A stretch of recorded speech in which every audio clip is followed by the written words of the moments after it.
beauties. Thank you so much for tuning in. Yes, can you believe it?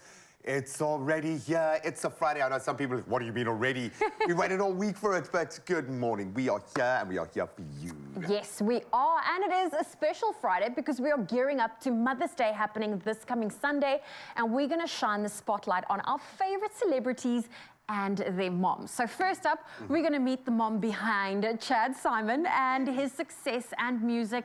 Of course, he is well known in the music industry as well as the radio industry, but we're going to meet his mom, Sandy Simon. He's also one of the nicest guys in the industry, which speaks volumes about the kind of mothering he's had along his journey. Then we're going to head to the ramps and meet professional skateboarder and one of South Africa's favorite sons. He has done so well for us, Jean-Marc Johannes, alongside his mom, Floral, to find out what it takes to raise a talented son, a world-beating son. And if you're looking for some inspiration, you have chosen the right show for that, because when it comes to gift giving, we have got flowers, gifts, the perfect last-minute treats for mom, so you do not want to miss out on anything that's going to happen between now and 9 o'clock. And then sometimes all a mom needs to see is a beautiful smile from her gorgeous child. So let's do that right now. Let's give your mom something extra special. Good morning, Ryle. Morning, moms. And thank you so much, team. Good morning to you, Mzansi. Thank you for joining us this morning. It is officially the weekend. Yes, Friday. It has begun, and it's raining in Cape Town. A little bit chilly, but we're warming you up this morning, and we've got everything to do so. Now, I want to play a little game this morning on our social media and obviously chat to you, but this time, because obviously Mother's Day is around the corner, maybe some of us haven't thought of anything to do. So we want to know what you're going to be doing and how you're going to be honoring your mom this weekend. And obviously you can share your voice notes for that. It's 063-408-8863. And please come through. Even if it's a motherly figure in your life, please share with us how you're going to celebrate how they've impacted you. And maybe this could also serve as some tips or last-minute ideas for some of us that haven't actually thought about what to do yet. So come through, give us some inspiration, give us some tips, give us some ideas on how you're going to be celebrating the motherly figure in your life, because we'd love to hear it. For now, though, it's time to kick off with official duties, and let's get the show on the road. Thank you, Raul. Let's start off with national news. The U.S. ambassador to South Africa has accused the country of supplying weapons to Russia, despite its professed neutrality towards the war in Ukraine. Ambassador Ruben Brigitte claimed in Pretoria yesterday that a Russian ship, the Lady R, was loaded with ammunition and arms in Cape Town last December. President Cyril Ramaphosa's office said it was disappointed by the claims and added that no evidence have been provided to support them. In the wake of the allegations, the SA government has announced the establishment of an independent inquiry led by a retired judge. And staying with local news and still with the U.S. ambassador to South Africa, Mr. Brigitte says the International Criminal Court, the ICC Rome Statute, is clear about what should happen if President Putin comes to South Africa for the BRICS summit in August. The ICC has issued an arrest warrant for Putin over allegations of war crimes in Ukraine. Brigitte acknowledged that the U.S. isn't a signatory to the ICC, but says South Africa is and must honor its obligations. To quote, he says, "We don't understand why the South African government will not publicly enforce and commit to the obligation it has voluntarily taken upon itself." Moving to news abroad, Britain and some other countries have condemned abuses by Sudan's warring factions and called on the UN Human Rights Council to step up monitoring of the conflict. But Sudan's ambassador to the body hit back at their suggestions of outside involvement and called for African solutions for African problems. Battles between Sudan's army and rival paramilitary forces have killed hundreds and wounded thousands. 4 countries, Britain, the US, Germany and Norway, are leading efforts to give the UN Sudan's expert more powers to document reports of abuses. And staying with news abroad, Pakistan's Supreme Court has ruled that former Prime Minister Imran Khan's dramatic arrest on corruption charges this week was illegal. The court ordered Mr. Khan's immediate release. At least 10 people have been killed and 2,000 arrested as violent protests have swept the country since he was held. His arrest on Tuesday has also escalated growing tensions between him and the military. Your arrest was invalid to the entire process needs to be backtracked, and that's according to Pakistan's Chief Justice Umar Atta Bandial told Khan. And officers from the Enid Police Department in Oklahoma in the US received a report of someone shouting for help, but ended up finding a sassy farm animal at the scene instead. Officers David Sneed and Neil Story responded to the report. As they moved closer, Officer Sneed could hear a distinct yell for help. The Enid Police Department posted on Facebook alongside body cam footage of the incident in which faint shouts can be heard. I think it's a person, Officer Sneed says in the footage from the incident. In the video, the officers rush to a farm where they find the source of the screams, an annoyed goat. It's a goat, both officers say aloud. Someone looking after the goat then approaches the officers and offers an explanation for the loud situation. They said he's a wee bit upset because I separated him from his friends. Now later the police joked in a statement saying, and I quote, "All in all, you really can't say it was that bad of a call." Well, there you go. That's where I leave your morning headlines. Let's take a first look at your sport this Friday morning.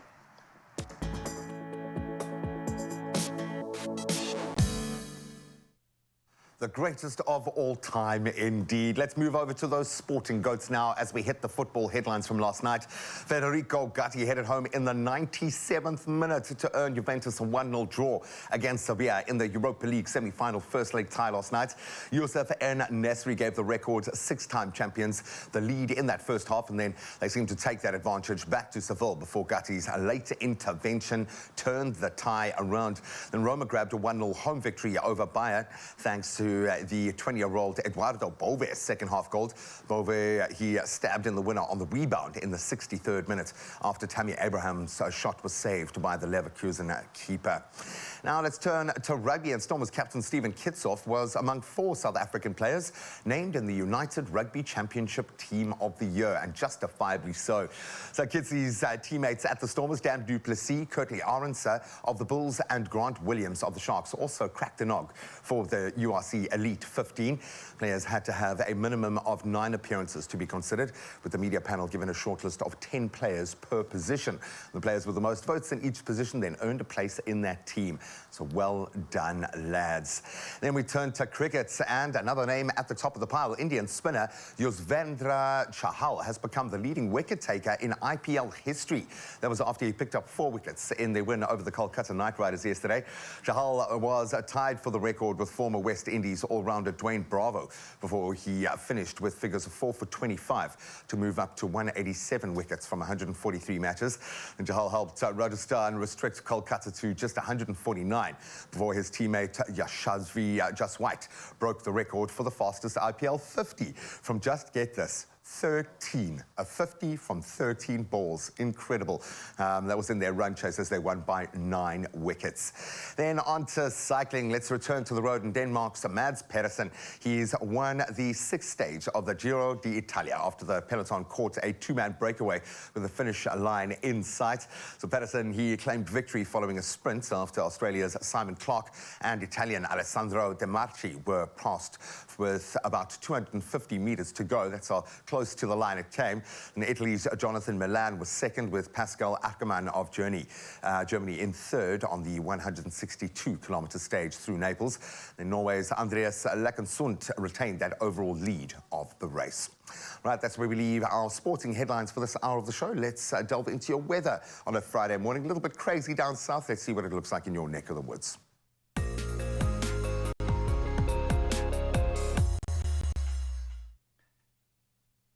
Thank you so much, G-Man. Yes, it's time to take a look at the weather this morning. And first up, weather news now. The SA Weather Service has issued several warnings for today as rain and cold weather, especially over the western parts of the country, announced that winter has indeed arrived. Now this, as cold, windy and wet weather is expected over the western interior, persisting until Tuesday. Now, heavy rain could also result in localized flooding in places along the coast and adjacent interior, with very rough seas expected along the south coast tomorrow and on Sunday.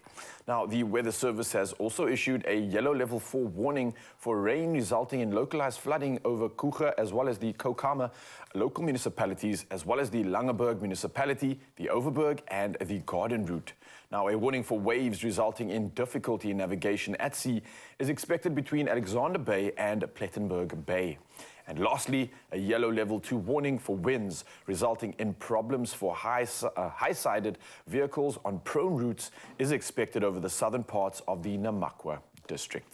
And again, for everybody out there this weekend, please do stay safe and plan any journey or route that you are on accordingly. For now, though, it's time to head from those weather news to sunrise views. And first up this morning, we've got Joe in Amanzimtoti. And this one is about enjoying the fresh breeze, and Joe is definitely doing that alongside the beach. I absolutely love how the purples and pinks are coming through in this picture. Beautiful stuff indeed. Ivano is next up from Balha and stepped outside her home, capturing an incredibly brightly lit sky. Wow, the glow is just golden in the shot. I absolutely love it. And also love the silhouetted foreground too. Beautiful stuff indeed. Thank you so much, Ivano. Carl Naidu comes through next from Pietermaritzburg, heading to work, showing off the beautiful fluffy clouds in the sky. And what a beautiful cloud formation it is indeed. And of course, you can see the glow of the sun as it's about to peek up and through the sky. Then Frederick in Somerset West snapped these magical pink clouds, and wow, what a beautiful view. This one perfectly rounding up our first edition of these morning views sent in you, Mzansi. And thank you so much. Absolutely love this. Keep it coming on 063 408 8863. And for now, let's keep it coming with the temperatures and see what's happening across the country. Let's start in Polokwane. And your day starts on a low of 10 degrees Celsius, moving up to a high of 26. Sunny skies expected. And in Mbombela, similar conditions, a little bit of drizzle, 15 up to 29. Pretoria sees the day starting at 11 up to 25. And Johannesburg, sunny skies from 9 all the way up to 23 degrees Celsius. Moving over to Mahikeng now, where the day starts at low of 11 up to 27. Klerksdorp sees the day starting at 8 up to 26. Kimberley, 10 is your low up to a high of 26 degrees. And Bloemfontein, bringing a little bit of rain through from 8 all the way up to 24 degrees Celsius. Carrying on around the coast now and over to Richards Bay, 18 is your low up to a high of 25. Rainfall can be expected, and much the same for Pietermaritzburg. The rain continues from 13 all the way up to 23 degrees. Durban continues with the rain from 19 up to 24. And Mthatha, the wet conditions continue from 9 up to a moderate 17 degrees Celsius. Over in East London, you can expect wet conditions indeed, and let us pray that this lands in the catchment areas. 13 is your low for the day, moving up to a moderate 17 degrees. Cradock sees a chilly start of 7 up to 13. GQ Mopeka sees the day starting at 13 up to 16 degrees with lots of rain coming through, and much the same for George. 9 being your low, up to a high of 13 degrees Celsius. Carrying on around the coast now and over to the mother city, Cape Town. 12 is your low up to a high of 17. Rain definitely expected. And much the same for Worcester. 6, very chilly to start the day, only moving up to 13. Sutherland, not as much rain, but definitely bringing the chill from 2 degrees. You only move up to a maximum of 8. So definitely stay warm in your side of town. And Uppington, last but not least, coming through from 9 degrees all the way up to 23 degrees Celsius. Again, Mzansi, thank you for sending these incredible pictures in. I'll be expecting some more of this in the next hour. For now, though, let's see what else we can be expecting on the show. Oh, well, listen, we have loads of entertainment between now and 9 o'clock. Roy Simpson, he is here. We're going to touch on those headlines, but something making headlines is, of course, Mother's Day this weekend. We have Chad Simon and his beautiful mom, Sandy Simon, here in studio. And, of course, has he offered you some coffee yet? Yes. He has? Oh, what a good son. Okay, we're going to sit down and chat to them a little bit more. And, of course, we want to hear all the spoils that Chad has in store for Mom this Mother's Day, so stay tuned.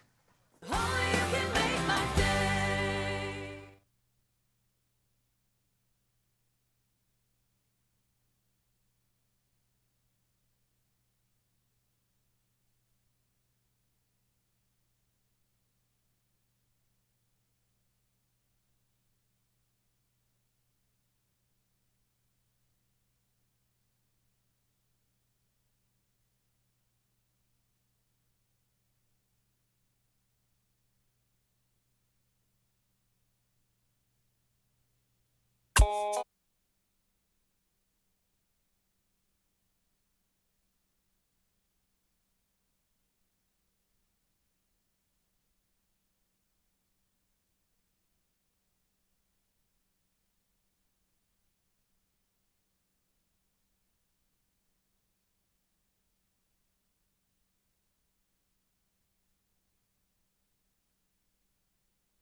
It's my feel-good breakfast show.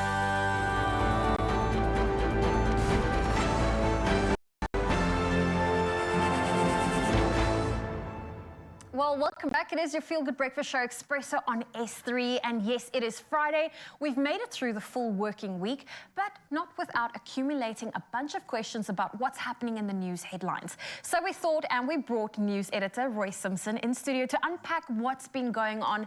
And as always, we'd love to know what your take is on some of the stories. So please share your thoughts with us. Join this conversation.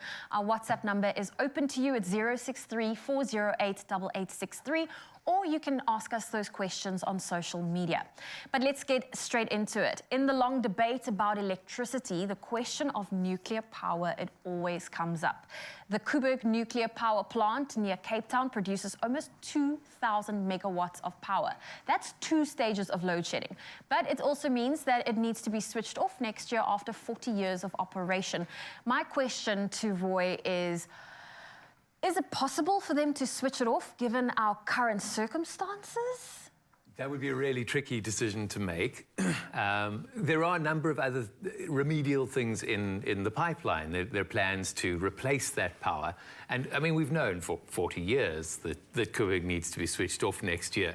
But for quite some time, in fact, all the way back in like 2012 already, I know the government was floating the idea of extending the life of this. I think already at that point, they could see the writing that they hadn't done the investments they needed to provide us with enough electricity. And so it's quite an easy alternative in a way. Okay. And the theory is that it's a relatively cheap alternative rather than building something new to keep those 2,000 megawatts that you mentioned in the grid. And I mean, we know our grid is extremely fragile at the moment. What are some of those safety implications that could occur if the Koeberg power plant had to be extended by another 20 years? Well, that really is the whole debate. The idea that we're going to spend 20 billion rand on extending its life for 20 years, that seems like good value for money. Although I must say that number that was floated in Parliament of 20 billion is a hugely suspicious one because that number hasn't changed in about a decade. And of course, prices have changed, as you and I know. The safety issue is a huge one. There are a couple of things at play there. Radioactivity is always what we're worried about, of course. Yeah. It's an incredibly dangerous thing and a difficult thing to contain. And that's been proven over the world, and an expensive thing to contain as well. An issue which is also in the background is that since 1969, there have been 5 seismic events in and around the Cape Town area. 3 of those have occurred in the last 4 years. There was one in 2020, 2 in 2021, I think it was, or 22.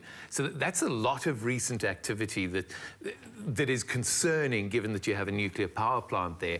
And Fukushima in Japan, that disaster, which is one of the 2 big disasters, that disaster boiled down to an earthquake. So there's that question, and the geological data that Eskom operates on in determining safety, man, that dates back to the 1970s when they were planning to build this thing. So it's severely out of date, and the science, the technology has improved so much since then that we might get a completely different picture of how safe it is.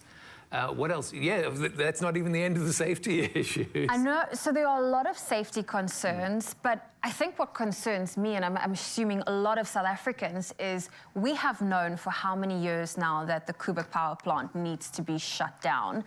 Do we know what progress has been made in order for us to reach that milestone? Has Eskom and the government done the necessary infrastructure changes to be able to do that? We're not as clear as we should be. Okay. A lot of the stuff has been happening in secrecy, and this agenda has been driven quite hard by Gwede Mantashe, for example. And it's tied into the whole deals with Russia that were being floated. But the National Nuclear Regulator has promised a discussion paper for public participation to come out now, before the end of the year. They say they're going to make a decision before the second quarter of next year. So that's quite a short time frame. And it indicates that government's plans are really far advanced. And in fact, if you read between the lines, that they plan to do this and they're just going to ram it through. So yeah, that's where we're at. It's pretty much fait accompli. It's going to happen. Okay, well, listen, you mentioned Russia. I have a bunch of questions given the news headlines I read this morning. So, of course, stay tuned. Roy Simpson, he is here. If you want to be part of this conversation, feel free to send us a voice note. Our number is 063 408 8863. Oh, thank you so much, Zoe and Roy. I love these conversations and they will carry on. But for now, though, we're going to carry on with the Mother's Day inspiration because Mother's Day is around the corner. And what a better way to celebrate them by hearing from the kids themselves. So what did we do?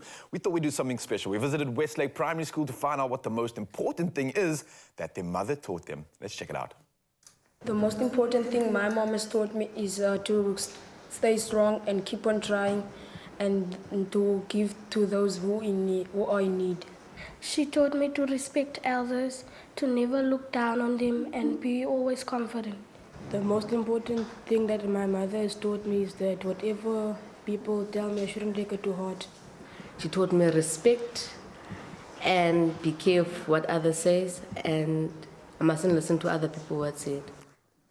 Oh, I absolutely love it. That is what warms the heart, and that's what we're going to be doing this entire morning. I love that, and I think if you love that, you're going to love this even more. Now, listen to this. When life gets us down, or when we just need a little bit of guidance, our moms are always there to help us along the way. So today, we're going to sit down with a legend, and this legend is going to be joined by a musician, Chad Simon. Ladies and gentlemen, let's welcome Sandy Simon to the show! Yes! Auntie Sandy's here. You are the reason for this man's incredible journey. I can't deny it for a second. We've been so blessed to have him share his talents with the world, inspire, bring joy and light.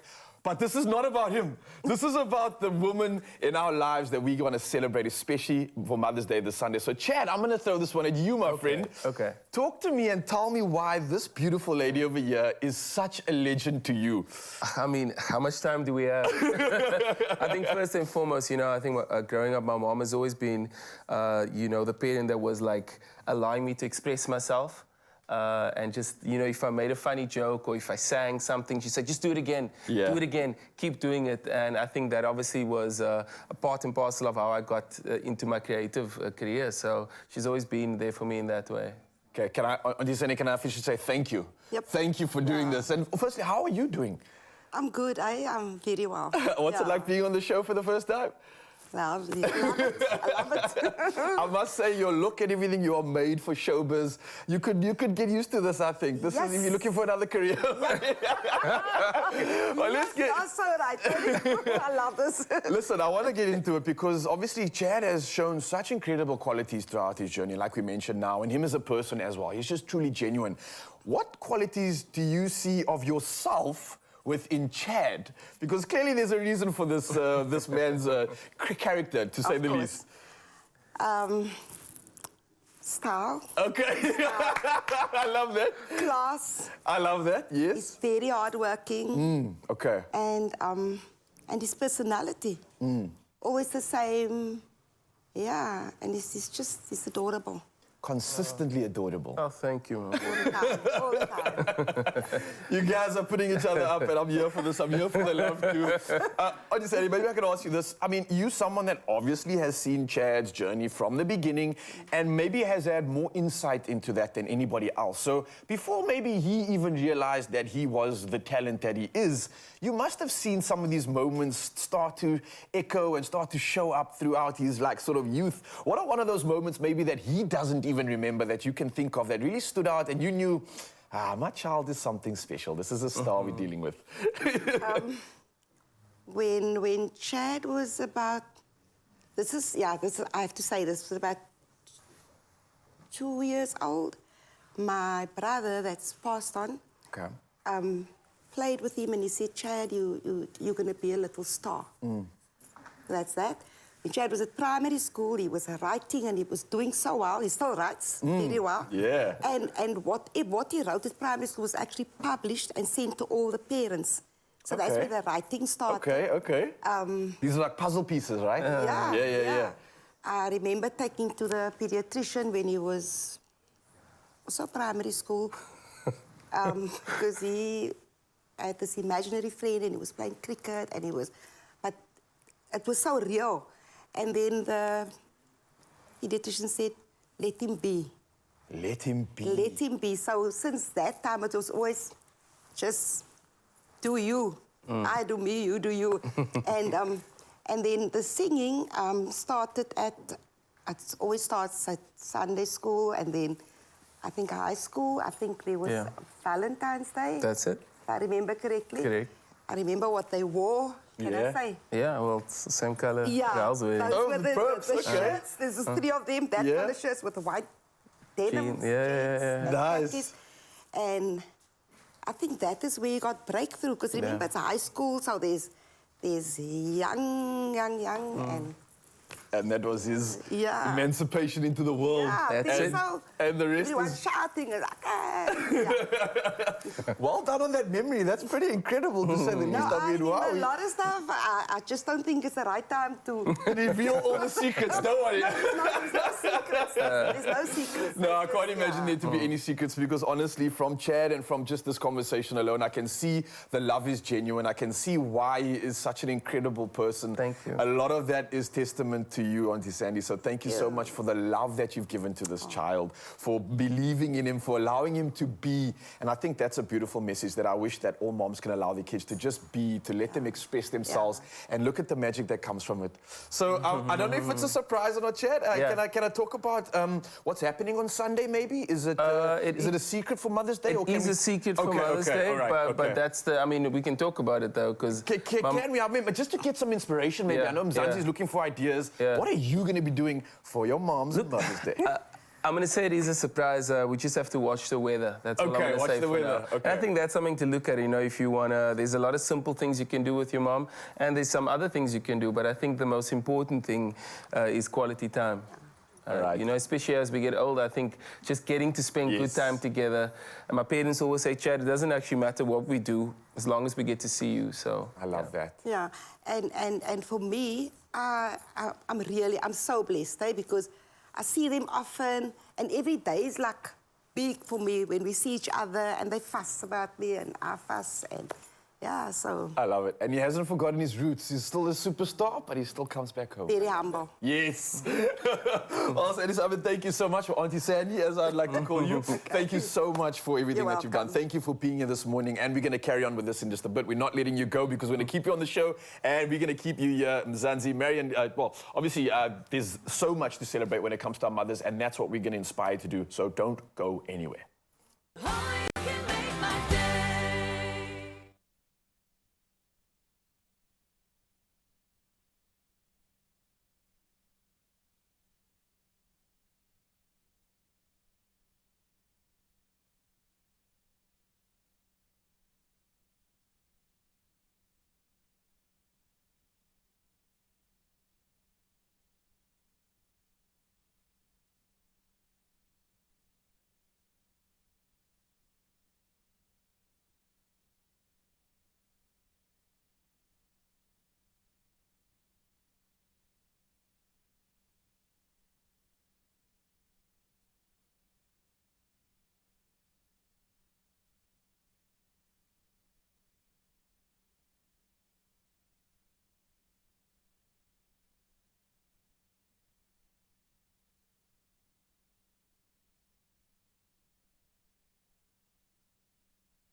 It's my feel-good breakfast show.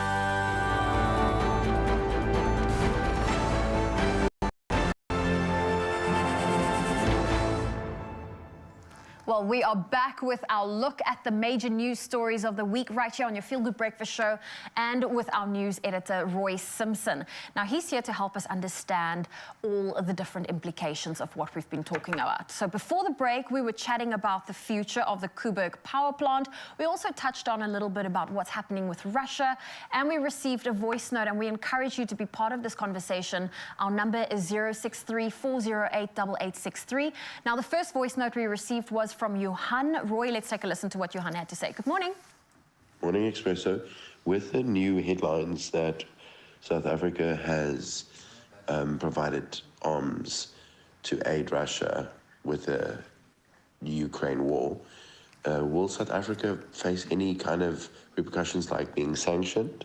Is that also obviously a large part why the rand is weakening towards against the dollar? Very interesting. I like mean, that. in my news headlines this morning, we were talking about the US Embassy for South Africa, ambassador to South Africa. How is this going to impact the rand? Because we saw yesterday a very high or weak rand to dollar value. Absolutely. So the answer, as usual with these things, is somewhat more complex. Over the past year, for example, the rand has lost 19-point-something% of its value against the dollar. Over the past 5 days, that's about 4%. So there's a long trajectory downward in terms of the relationship between the rand and the dollar. But of course, what's being referred to here is Ruben E. Brigitte going and saying that America believes that South Africa has been supplying arms to Russia. And I had to sit and track the exact movements of the rand over the day, literally like hour by hour, minute by minute. And there is a direct correlation between that statement being made and a 2% drop in the next 60 minutes. Sure. So that's a definite impact. And yes, what seems to be driving that is the idea that if he's willing to say that in public, it's very unambassadorial to say something like that in public in the host country. So if he's willing to say that, then when he was overseas talking about AGOA and all these other special trade relationships we have, something must have been said to him that indicates that America's political infrastructure has lost patience with us. And that 2% drop is an indication that there's a fear among investors that we will be punished for our stance on Russia. So that's the 2% is just on that sort of jittery feeling that might be coming. And I mean, there are a lot of uncertainty also with South Africa being part of the ICC and the US not. And of course, we've got that BRICS summit coming up. We've got it here in the newspaper.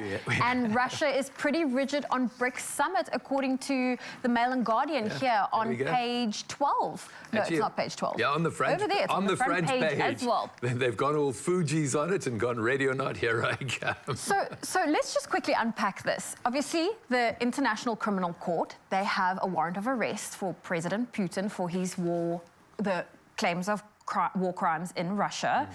Now, in Ukraine. And South Africa, we are part of the International Criminal Court. We have to honor what that warrant is. We are hosting the BRICS summit, and now South Africa is encouraging Russia to attend it virtually, and Russia is saying, nope, we want to be in South Africa. Is that what they are saying? Well, that certainly seems to be this. We haven't had a chance to read this yet. It's fresh off the press. What we were trying to do was, as you say, to encourage and go, come on, we're in BRICS, don't embarrass us, don't make this difficult. You can do this virtually. We'll come up with an excuse and a reason. But, I mean, Narendra Modi is going to be coming here from India. All the other international leaders are. It would be very clear that this is about that ICC warrant. And really, we're in an invidious position. Either choice is a bad choice for us. And if they're going to play hardline, they're playing hardline because they can very clearly demonstrate on the international stage that we are in their camp. This is a big geopolitical power play. And to have South Africa as a gold producer, interestingly enough, in the Russia-China camp so clearly would really work for them. And I don't know how we get out of this. I don't know how we could avoid, if he decides he's coming, skipping out on our obligations on the Rome Statute. We can't arrest this guy if he comes here, and he knows it. Tricky, tricky, tricky. A lot to look out for, and of course, we still have so much to unpack, but we appreciate every voice note that comes through. If you want to weigh in, welcome to do so on our WhatsApp line 063-408-8863. Roy Simpson's not going anywhere. We've still got more headlines to unpack.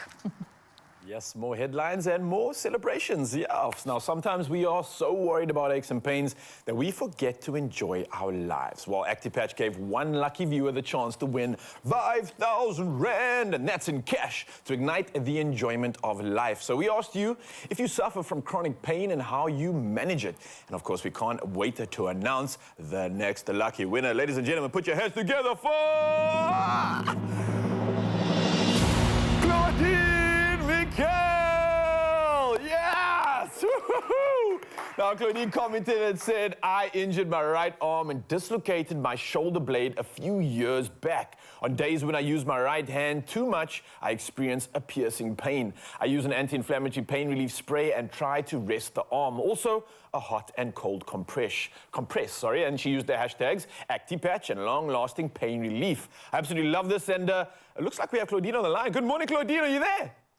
Yes, good morning. How are you? I'm so good. How are you? How do you feel? You're a winner. Yes. I'm so excited. I've never won such a big prize. No, you absolutely deserve it. And I was just listening to your comment. That sounds excruciating, the pain that you've had to deal with and went through. I don't wish that on anyone, but how does it affect you? Are you still being compromised by it today? It's just when it's really cold and when I use the arm a lot. Okay, so... It was quite a serious injury, yeah. I got you. So this cold front is definitely not helping. But at least the 5,000 Rand might, right? What are you planning on doing with it? Well, my birthday's coming up, so I'm planning to use some of it. Nice. See what happens, yeah. Well, I don't know if it's today or this weekend, but I think from us here at the studio, let us also wish you a happy birthday for it to come. I hope it's going to be an incredible day. Yes, it will. Thanks to you guys. And thank you so much for being a part of this. And congratulations. I hope we've made your weekend that much better. Yes, you definitely did.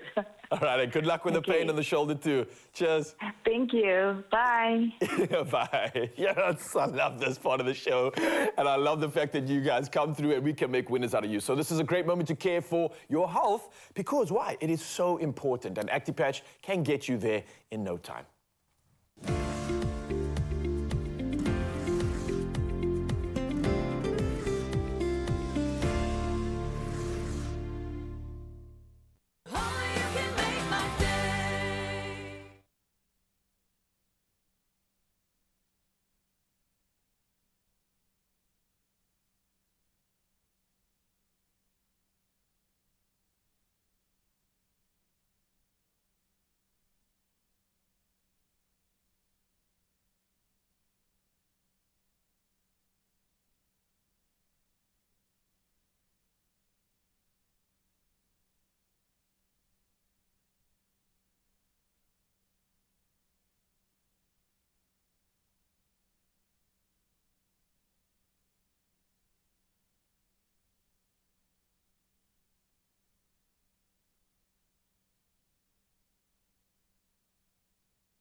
It's my Feel Good Breakfast Show.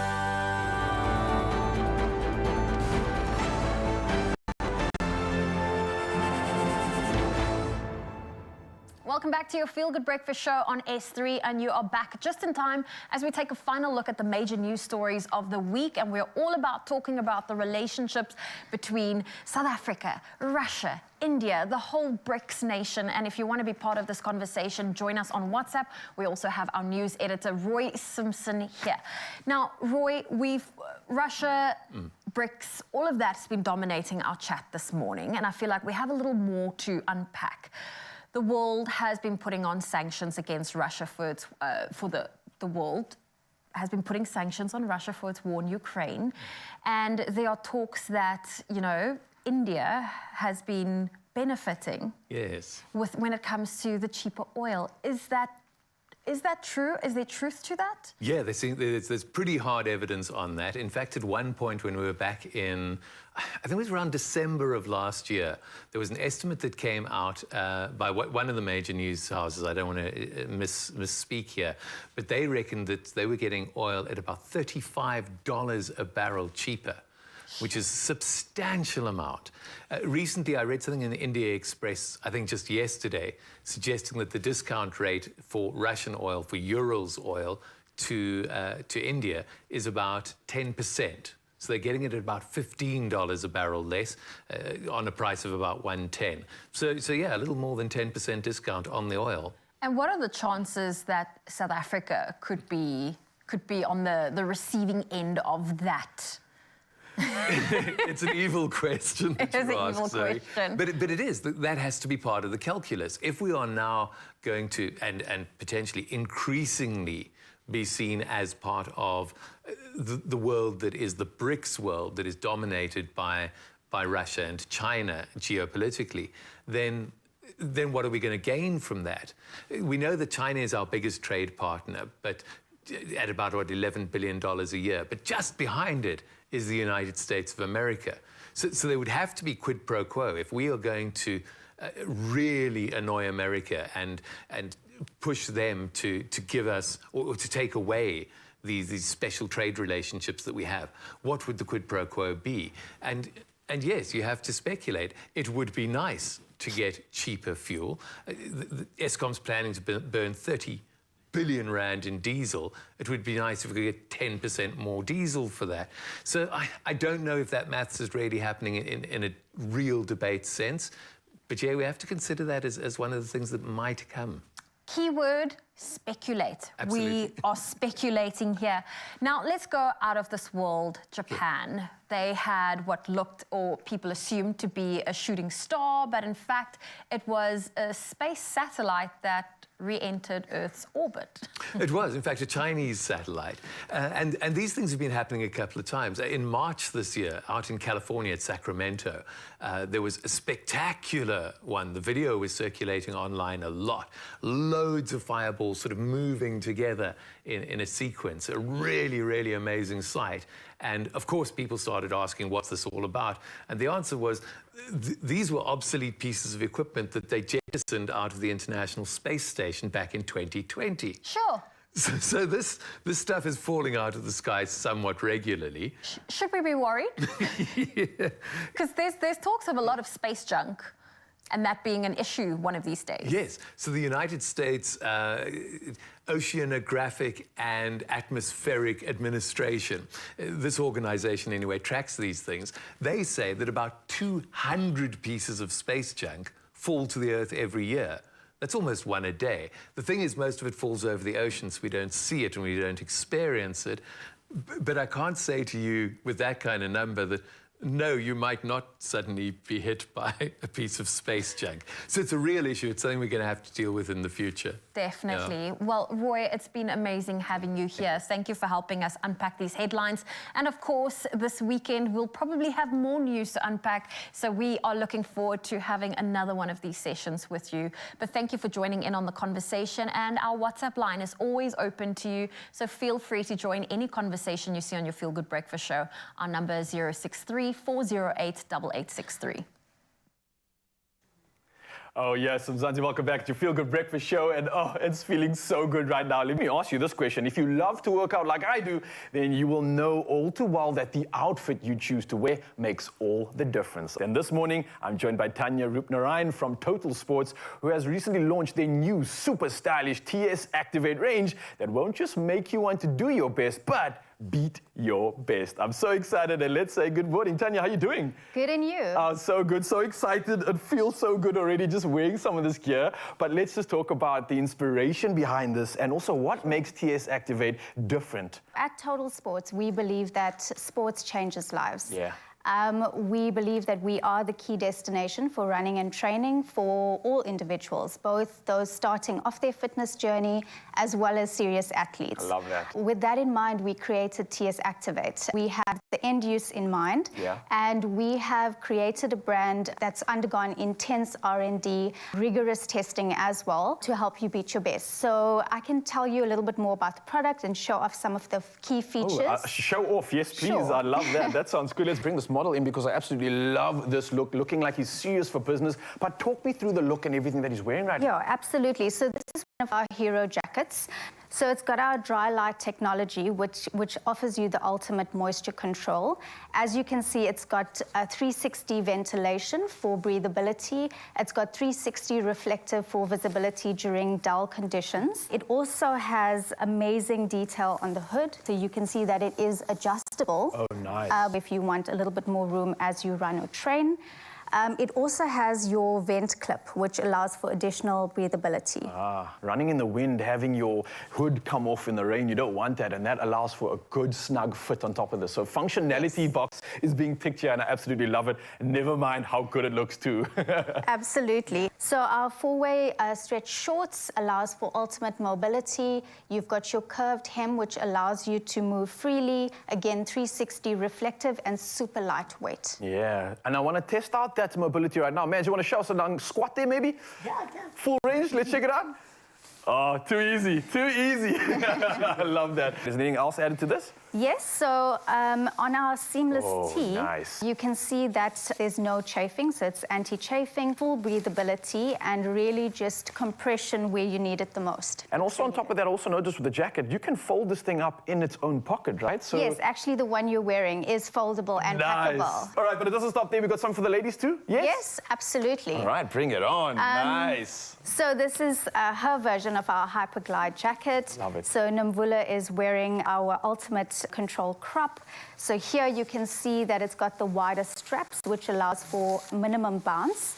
It's also got on the back the thicker and wider straps for comfort and additional support, and the molded cups, which actually molds to the shape of your body. On our tights, we've got additional storage for any gels, cards, keys, and it's got additional stretch for comfort. It's also got the silicone grippers on the hem to allow for it not to ride up. And it definitely looks like something that is supportive too. I know a lot of women, especially when it comes to lots of big movements, they have that concern. Does it support me? I know it looks good, but does it do the job? And I think this is definitely ticking that box. So we've taken into consideration our South African weather climate to make sure our jackets help you to perform in any weather condition. We've made sure that we look at the South African woman's body and the shape of it. Nice. And how does our active wear support that? Nice. I absolutely love it. And on top of that, I'm also wearing some of the gear too. So yes, I can possibly be your absolutely. third model, because I got to say, I went to the track and ran an incredible 100 meter and 200 meter. I was wearing I thought they were tights. Let me just correct everybody. They're not tights. This is compression gear. Yes. And that makes a big difference, because not only is it a comfort, but it's supporting me as I run. So I could get into a full stride when I was doing this. I didn't feel compromised in my movements, and I ran a PB. So there's something going on here. I don't know if it's a placebo or not, but it worked. Definitely something you can move in, as you can clearly see right now, squat in, and just feel good, I guess. So well done on this. Yes. Thanks so much, I want to Raul. know more importantly, though, because this is something that I think every athlete and everybody that's in the game is going to love, because look good, feel good. This is definitely ticking that box. But what about someone that's just starting the game? Do you think this will work for them as well? Absolutely. It's a great fit as a We aim to cater for all individuals, both those starting off and serious athletes. And I think the product just looks amazing. It's motivational in itself, you know, wanting to make you want to work out. Gonna like put this on and feel like, I just want to run. I want to do something. I want to move. On top of this, it's really incredible to see where Total Sports is going. They're looking after the consumer. They're taking these needs into account and the South African needs as well. I know this might be a loaded question, but where to from here? What's next in your lineup? What else can we expect? So with innovation being key, we want to continue our journey of R&D and offering cutting-edge technology to all of our athletes. We've got our winter drop launching in June. Nice. And we've got something really exciting for summer. So follow our social pages and stay updated on what is next for TS Activate. All right, well, I think I've definitely been converted. I'm going to be rocking this gear all throughout, so you'll see me doing some fitness workouts and a lot of other inspirational stuff, and many other people too, because not only, like you heard, do we look good, but it works. It gives you the results, and there you heard it. Thank you so much, Tanya, for coming through, for serving us, and for giving us exactly what we want and need. And the all-new TS Activate range is exclusively available in selected Total Sports stores nationwide, and you can also shop the range online at bash.com/Total Sports. So what are you waiting for? Go get yourself kitted out and give yourself that boost to get out and beat your best.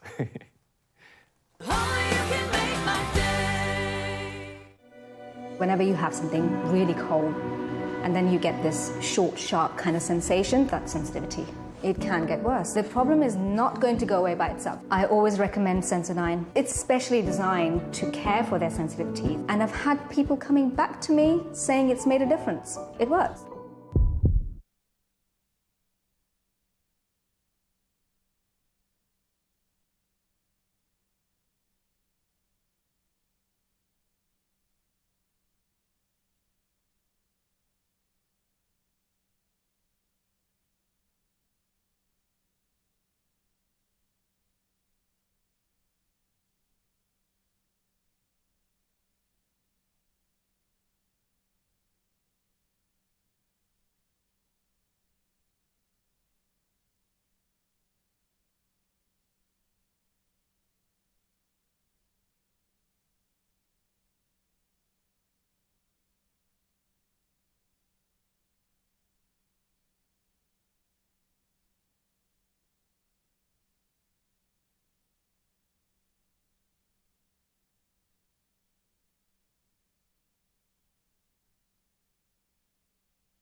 It's my feel-good breakfast show. Welcome back. It's your Feel Good Breakfast Show, and now we're feeling good. And if you want to join us right now, we're going to make you feel even better. Now listen to this. Did you know that up to 80% of heart disease and strokes that happen before the age of 70 can be prevented by simply living a healthy lifestyle? I know that got you listening, so pay attention to this now. As the first product in the crumbed chicken category to be approved by the Heart and Stroke Foundation, Farmer Brown's Nourish range recognizes that making small lifestyle changes are essential. So, what better way to keep your body healthy than with a good cardio workout? It means you don't need any equipment, you don't need anything other than a little bit of space and the life inside you that we've been blessed with today. So before we get into it even, let's talk about some of the benefits of cardio. Now, I've got my amigo over here. We've got Chadwin, someone that I've been training with for a while. This man started out his fitness journey and is blowing it up. But for you, you've done a lot of cardio in this journey, right? What are some of the benefits that you've experienced so far? Well, increased strength, stamina. Yeah. That's why I'm able to go more. And then I don't get sick a lot anymore. Okay, You know what I nice. mean? Yeah, So that's it bumps obviously the up to me. heart health that's coming into the play. immunity and thing. And the other sports that you're playing in life, are you seeing any benefit to that? Definitely, bro. In fives, smashing it, man. Yeah, man, champion stuff. Now, of course, cardio has this benefit and so much more for everybody. Literally, you just got to get involved in it, and that's something that we're going to do right now. It's an excellent way to obviously keep the body active, keep the body warm, but also benefits in lifting your mood. Now, people aren't maybe aware of this, but many don't fully understand the scope and benefits of cardio and exactly what it offers you. Now, like you just heard from Chad now, there's numerous amounts of health. He's talking about his strength. He's talking about the endorphin release that comes from a workout, and that's something you can feel right now. So why don't you join us for this? Chad, let's go through a quick little workout. What we're going to be doing is, I'll do like 4 exercises max. And this is something you can do each exercise for about 1 minute to 5 minutes. It doesn't matter as long as you determine your intensity and just get the sweat on. You can put some music with this. We're going to start with something nice and simple. Work the hamstrings, that's the rear of the legs first. And then something called buttocks kicks, all right? So simply just having your hands on the ground. I've basically used my hands here just to have a guide to make sure that the heels are always touching the hands, all right? That's going to make sure you get that good range, full extension. And as you can see, Chadwin's doing a great job of not letting his heels go on the ground either. So he's working the calves as well as getting the heart rate pumping. And this is cardio, people. Welcome to it. All right, so this is something you can do for a minute. We can move on straight from this. And while we are doing a cardio, we're also warming up the body, right? So we've just done the hamstrings. Let's work the quads now. Let's work the core at the same time. Let's get our hands to come into conjunction with this. So it's something called high knees. Now, a lot of people do the high knees by putting a marker with their hands, but we're going to literally use our arms, get more of a pump, get the heart to really work and drive those curls. All right, so let's go alternating your hands with your legs, nice and high. Woo, I got to match Chad. Yeah, clearly the man's been doing his cardio. The tempo is on. Now, like you can see now, we're not too rough, we're not too hard on our landing, and making sure that we have this like ninja-like focus, core is constantly engaged. And you'll hear, just by me trying to talk now, that it's becoming harder and harder. Yeah, I'm losing breath. It's cardio, people. All right, so that's something you can do for a minute as well, minimum, or even turn it up a little bit more. And you don't have to match, you don't have to match the intensity that Chad and I just did now. This is something you can work towards, and this is a goal for you. So really use this to grade yourself up, and you can do this every day almost. All right, so now we've done something a little bit more cardio and warm-up intense. Now we're gonna get cardio going, but with some functional movement too. So this is gonna work the core. So we're gonna go into a reverse lunge. Left leg goes back in reverse lunge, and then we're gonna try and kick that leg straight up. So we're gonna go straight up, boom, kick it up in the air, back to restart. Now the right leg goes back. And this is something you can continually do. It's not only just cardio, but it's also working the core, working those stabilizers, working everything that involves your legs, the pelvic girdle, pretty much the entire body as well. And this is something that's great for mobility workout, but also like you can see, I'm out of breath. This is cardio. This is a workout. One more exercise for you. This is a fun one. We're going straight from a squat into a knee to elbow touch. So this is gonna bring the core into play as well, all right? So as I squat down, when I'm coming up, right knee to left elbow, bring it down, and then alternate to the other side, squatting again, and rotating to that elbow. And as you can see, once again, yes, we're doing cardio. Yes, we're getting those endorphins to release, getting that pump, getting our health on, and we're burning fat too. I know a lot of people are gonna benefit from that. So again, something you can do for time, see how long and see how far you can go, and of course, everybody can benefit from lifestyle changes too, and this is something that you can incorporate. So even small changes can make a powerful difference and help lower the risk of heart disease and strokes. And don't forget, you stand the chance to win a Samsung bespoke microwave worth 3,000 Rand, and that's with Farmer Brown. So simply tell us, what's your favorite meal to make at home with Farmer Brown crumbed chicken? And don't forget to use the hashtag Farmer Brown. Now the competition closes Monday the 15th of May at midnight. The T's and C's can be found at expressoshow.com. 2 things to follow. Booyah! Well done. Thanks, man. And it's time for official duties once again. So he's standing by. Well done, people. Farmer Brown's Nourish Crumb Chicken Breast. Proudly made with the healthiest ingredients to fuel your body with wholesome goodness. They taste so good because they eat so good. It's a minute after 7. Let's look at those national headlines. All campuses of CPUT, that's the Cape Peninsula University of Technology, have been closed until further notice due to ongoing violent student protests. Protesting students have set fire to buildings and vehicles on CPUT's Belleville and Wellington campuses. A spokesperson for the university, Lauren Kansley, says the students are, among other things, dissatisfied with the transport services, cafeterias, and a lack of housing. All residences must be vacated by 4 o'clock this afternoon. The university's open day scheduled for tomorrow has also been cancelled. And the US ambassador to South Africa has accused the country of supplying weapons to Russia despite its professed neutrality towards the war in Ukraine. Ambassador Ruben Brigitte claimed in Pretoria yesterday that a Russian ship, the Lady R, was loaded with ammunition and arms in Cape Town last December. President Cyril Ramaphosa's office said it was disappointed by the claims and added that no evidence have been provided to support them. In the wake of the allegations, the SA government has announced the establishment of an independent inquiry led by a retired judge. Moving to news abroad, the president of Ukraine, Volodymyr Zelensky, says his country needs more time before an expected counter-offensive against Russian forces can begin. He says the country's soldiers are ready, but the army is still waiting for essential equipment. He believes they could be successful with the equipment they have, but that this could lead to unnecessary loss of life. Meanwhile, the UK has confirmed it's supplying Ukraine with long-range Storm Shadow cruise missiles, which have a range of over 250 kilometers. Russian forces have already strengthened their defenses on the front line that stretches over 1,400 kilometers.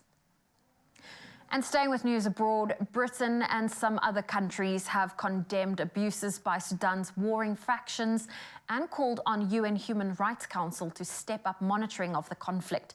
However, Sudan's ambassador to the body hit back at the suggestions of outside involvement and called for African solutions for African problems. Battles between Sudan's army and rival paramilitary forces have killed hundreds and wounded thousands. 4 countries, Britain, the US, Germany, and Norway, are leading efforts to give the UN Sudan experts more powers to document reports of abuses. And our next report certainly makes one wonder about the Brits' sense of humour they so pride themselves in. It states that several viewers of the coronation of King Charles are sure they spotted Meghan Markle wearing a bizarre disguise in the crowds last Saturday, despite her confirming that she would be staying home in California with Prince Archie and Princess Lilibet. Twitter, however, was awash with claims that Meghan had snuck her way into Westminster Abbey. "Meghan, you're not fooling us," one said, and another claimed Meghan Markle's disguise worked a treat. Many others also refer to one specific attendee, apparently wearing a wig and huge glasses. But alas, they all have egg on their faces because it was none other than famous Welsh composer Sir Carl Jenkins, invited because a song he composed was played during the ceremony, and he was seated alongside music legend Sir Andrew Lloyd Webber. Well, on that very interesting note, that's where I leave your morning headlines. Let's take another look at your sport.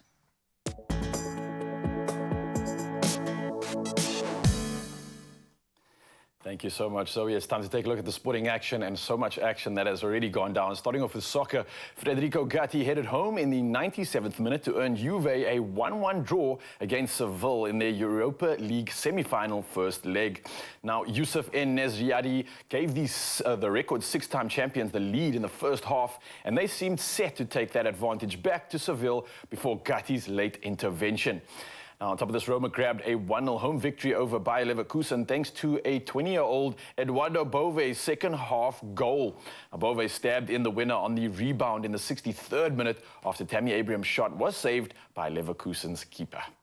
Well, from our soccer action, we head over to rugby news. Now, this is interesting stuff indeed. Stormers captain Stephen Kitsoff was among 4 South African players named in the United Rugby Championship Team of the Year.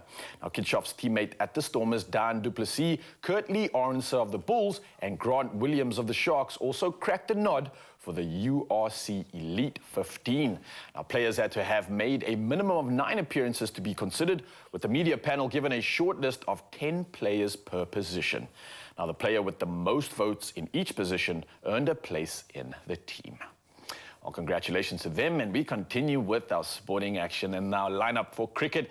Interesting stuff indeed. Indian spinner Yuvrezda Chahal became the leading wicket taker in IPL history after the pickup of 4 wickets in their win over the Kolkata Knight Riders. Now, Chahal was tied for the record with former West Indies all-rounder Dwayne Bravo before he finished with figures of 4 for 25 to move up to 187 wickets from 143 matches.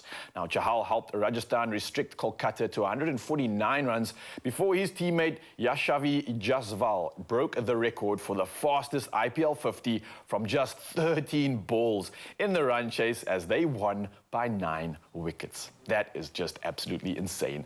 Well, carrying on with the sporting headlines, cycling actions up next, and Denmark's Mads Pedersen won the 6th stage of the Giro d'Italia after the peloton caught a 2-man breakaway with the finishing line in sight. Now, Pedersen claimed victory following a sprint after Australia's Simon Clarke and Italian Alessandro De Marchi were passed with about 250 meters to go. Now, Italy's Jonathan Milan was second, with Pascal Ackermann of Germany in third on the 162-kilometer stage through Naples. Now, Norway's Andreas Leknesund retained the overall lead of the race. Well, that's all the highlights when it comes to sporting action. It's time to carry on with the latest, and here's what we have when it comes to traffic.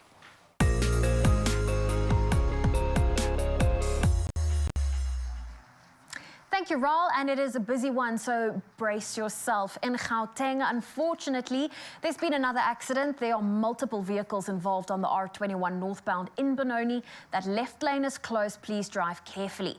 Then moving to Camperdown in KZN, the road has been closed due to another accident.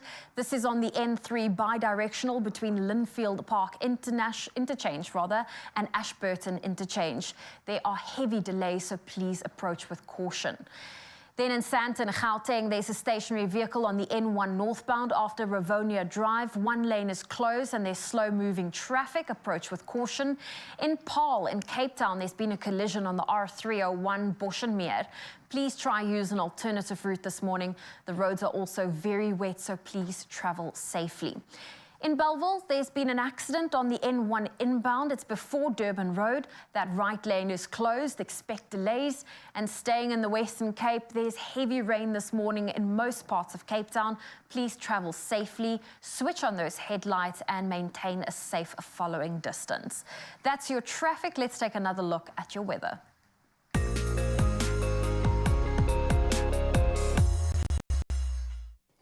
Thank you, Zoe. Yes, let's take a look at the weather this morning. And in environmental news this morning, the UK Supreme Court has ruled that it was too late for Nigerian claimants to sue 2 Shell subsidiaries over a 2011 offshore oil spill they said had a devastating long-term impact on the coastal area where they live. Now, the case was one Shell has been fighting in London courts against residents of Nigeria's oil-producing Niger Delta, a region blighted by pollution and corruption related to the oil and gas industry.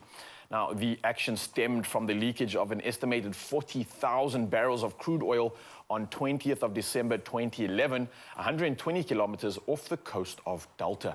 Now, a group of 27,800 individuals and 457 communities have been trying to sue Shell, saying the resulting oil slick polluted their lands and waterways, damaging farming, fishing, drinking water, mangrove forests, and religious shrines. But the Supreme Court upheld rulings by 2 lower courts that found they had brought their case after the expiry of a 6-year legal deadline for taking action.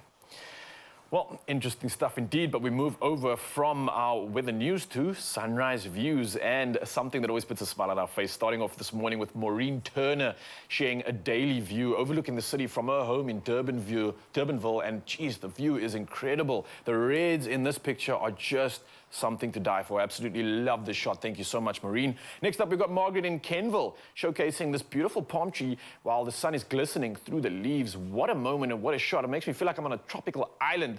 This is something I want for the weekend. This is the feels I came for. Nice stuff, Margaret. Next up, we've got Geopolitical in Gansbaai snapping this view from her kitchen window. And wow, look at that. The reds in this shot, the oranges, it's bright. It's ominous of a beautiful day, and that's exactly what I think it's going to be. And then last up, we've got Rapi Hill in Saldanha Bay, capturing a memorable view whilst on the water, and this one enjoying the calming ocean feels. Definitely giving us the feels too, and definitely giving us a smile. Thank you so much for sending these pictures through. We've got one more session coming up in an hour, so keep it coming on 063 408 8863, and we're going to keep up the information, and we're going to keep that coming and go to the temperatures right now across the country. Now we're starting off in Polokwane, where the day starts at a low of 10 up to a high of 26 degrees. Mbombela sees the day starting at 15 up to 29. Pretoria sees a low of 11 up to a high of 25 degrees. Sunny skies expected, and much the same for Johannesburg. No rainfall expected, from 9 all the way up to a high of 23 degrees Celsius. Carrying on over to Mahikeng now, where the day starts at a low of 11 up to 27. No rain expected, and much the same for Klerksdorp, where the day starts at a low of 8 and a high of 26 degrees. Kimberley, very similar conditions, from 10 up to 26. And Bloemfontein, 8 is your low up to a moderate 24 degrees Celsius. Carrying on around the coast now and over to Richards Bay, where your day starts at a low of 18 up to 25. You can expect a rainfall on your side of town. And similar wet conditions for Pietermaritzburg, from 13 all the way up to 23 degrees. Durban continues with the wet conditions. Rain continuing from 19 up to 24 in Mthatha. Yes, the rain continues. 9 is your low up to a high of 17 degrees Celsius. Carrying on around the coast now, over to East London, where we always hope that this lands in the catchment area, so let's pray for that. 13 up to a high of 17 are your temps. Cradock sees the day starting at 7 up to 13 degrees. GQ Berga sees the day starting at 13 up to 16. Rain expected there, and much the same for George. From 9, you move over to a high of only 13 degrees with lots of wet conditions. And the wet conditions continue in Cape Town. Carrying over to the mother city, your day starts at a low of 12 and only moves up to 17 for your high. And Worcester, very chilly conditions too. From 6, you'll go up to 13 degrees for your max, with a lot of rain expected.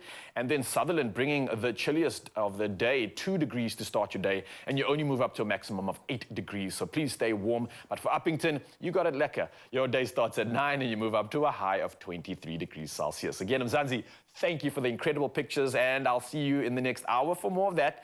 And maybe we can find out what more to expect from the show. Let's catch up with Joe. Zoe, you just called me Joe, but it's okay. It's okay, Raul. You're forgiven for that one, because Mother's Day is around the corner. And yes, we want some beautiful bunches of flowers for Mom, and we are going to sort you out. Look at all of this beautiful greenery we've got here. We've also got Beverly on standby, looking gorgeous in her pink, and we are here to show you all the beautiful spoils you can get Mom. So do not go anywhere. Stay tuned to your Feel Good Breakfast show, because we are ready to make Mom feel super special this Mother's Day.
It's my feel-good breakfast show. It is your feel-good breakfast show. In case you're confused, my name is Zoe, but we are here and we're ready to put the spotlights on moms today ahead of Mother's Day this coming Sunday. Now, they are extraordinary individuals, aren't they? And the learners from Westlake Primary School, they shared what their favorite thing is about their mom. So let's check it out. My favorite thing to do with my mom is cooking and mostly cleaning the house. I love it when she tell me old stories about what she did when she was young and what her mommy taught her. I love to take a walk with my mother and play cards. What I love about my mom is that she's like a traditional person. She teaches us the olden day stuff, how to do the house chores, the washing and the cookings. She take us out and she buy us clothes and she makes sure we have food in our tummies and she loves us. My favorite thing about my mommy is that she likes to dance, she likes to sing, and she told me stories about what her mommy told her. Oh, it's amazing to hear what the students from Westlake Primary School had to say about their moms. But someone that has his mom in studio, and of course we love having them both here, is Chad and Sandy Simon. And of course, we're about to play a little game. Mom, how funny do you think your son is? Very. Very, very. Chad, can you say the same about your mom? Yeah, I think my mom isn't funny in the traditional sense. She's just quite naturally entertaining. Entertaining, okay. Well, what we've got here is a bowl of jokes. Okay. I'm going to hand you the bowl. You can pick one out, and you need to, Sandy, read it to Chad. And Chad, you need to see if you can hold in your laughter. Okay. The game is very simple. Try not to laugh. Okay. Are you ready? Yep. Mom, are you ready? Yes, I am. There we go. You can pick one. And let's see, I mean, I can't take credit for who wrote the jokes, but... So he can't see, I must read it out. You can read it out and let's see... Or is it for myself? To him. Read it to him. Oh, I love this. It's a big print. Okay. Oh, not supposed to laugh. Oh, no. Let's see if he can't laugh. Which rock group has 4 guys who can't sing or play instruments? Mount Rushmore. Okay, let's try one more. Let's try one more. That wasn't a funny joke. No. I didn't think so, eh? I didn't write them. Okay, now he's laughing. We got a laugh out of him. Okay, wait. This is after the thing. It's not after. No, I'm laughing at what's the offline comments. Anyway, okay, I'm back. I'm in the zone. Okay. I submitted 10 puns to a joke writing competition to see if any of them made the finals. Sadly, no pun intended. Oh, he's keeping a straight face, Mom. I thought that was a good one. He is good. Should we try one more? Sure, man. Let's try one more and then let's see if he can get you to laugh. I couldn't believe that the highway department called my dad a thief. But when I got home, all the signs were there. That's a very good one. That's a good one. He laughed. That's a bit better. Yeah. Mom, you did good. Yeah, You did good. That one was better. Yeah, that one was better. Let's hand the ball of jokes over to Chad. Oh, is it coming to me now? Yes. So let's see if you can get your mom to laugh. Mom, let's see if you can hold your laughter so that you can be... I can fake, eh? Let's see. A man walks into a library and asks the librarian for books about paranoia. She whispers, "They're right behind you." I think I know who wrote these jokes. I think it was our floor manager, Lucian. Was boring jokes. Slow joke Friday today. Okay, here we go. Number 2. Do you want to hear a roof joke? The first one's on the house. Mom's good. Mom's good. Okay, let's see if Chad can crack a smile. I can fake it, eh? You don't have to read the ones you don't like. Wasn't funny. Oh. Oh, no, it's That's a good one. Yeah, that's a good one. But I don't know if it's not gonna work. So, he's trying to find a good joke for you. Here's a good one. Because you know about the taxis back in the day. We used to take the taxi, remember, to work? Anyway, why did the taxi driver get fired?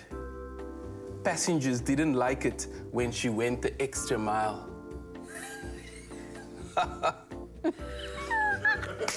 I think it's pretty obvious who's the winner here. I'm sorry, Chad, but your mama bear wins. Okay, fair You enough. tried, you tried. Fair enough. Oh, there we go. Oh, well, listen, we love having you both here. I'm pretty sure you have covered this already, but do you maybe have some words for your mom, or perhaps a joke, if I can put you on the spot to have a You want to have a story? Story. If We that love helps. stories. So earlier when we spoke about some of the things that I get from my mom, Ral asked my mom and she said, style. At some point in my career, it was actually the first time I was in a very popular fashion magazine, like the main one that guys just look forward to getting into. And in the interview, they asked me, Chad, who is your style icon? I said, well, I have two, David Beckham and my mom, Sandy Simon. And I rushed to her house, Mommy, I'm in the magazine, check it out. Look what I said about you. And she looked at me, she said, why is David Beckham's name before mine? Oh, I believe he remembers that. Oh, I love that. Oh, well, listen, the two of you have a very special bond. I believe you're not going anywhere. We would love for you to still hang out with us on your Feel Good Breakfast show. But of course, we are so excited to have moms in our lives, and even more so to have friends of the show's moms on the show. So stay tuned to your Feel Good Breakfast show. We've still got lots more to come. Yes, lots more to come and lots more to celebrate in just a moment. Well, actually right now, so don't go anywhere. Introducing new Panado Pediatric Syrup 5ml sachets. They're really convenient to pack and easy to use, so you're always prepared for pain and fever, anytime, anywhere. Yes, it's that time once again. It's time to celebrate not only Mother's Day, but we're also going to be celebrating a winner. And we're celebrating Mother's Day by nominating a deserving mom for a chance to win a special dose of care from Panado worth 2,000 Rand. And we obviously cannot wait to announce our next winner. So, without further ado, let's put our hands together for Deborah Smith! Oh, yes! Deborah wrote the following. She says, Deborah's daughter actually wrote the following and commented, and her daughter's name is Antonio. She said, I nominate my mom. Now, she can definitely do with a dose of care, and she is the most selfless person who has a heart of gold and tends to everyone's needs, often forgetting about herself. Now, she's a phenomenal person who always goes the extra mile, not just for her family, but for everyone. Hashtag a dose of care, hashtag Panado SA. Now, it gets better than this because we have them both on the line. Can I say good morning? Good morning, Expresso team. Good morning, all of the viewers. Oh, good morning. How are you both doing? We are doing absolutely awesome. Yes, and even better, I hope now that you are officially winners, yes? That's super excited. All right, Antonio, maybe I can ask you, tell me more about your wonderful mom and what does she mean to you? My mom is absolutely amazing. She means the world to me. She's my queen. She's the person that I would want to be when I grow older. Oh, what a beautiful saying. Deborah, I can feel the love between the two of you, and you're only on the line, and I can't even see you, but it still feels so real. Deborah, how does it feel to be appreciated and recognized for this honestly amazing role that you play in your family? It's so awesome, so amazing.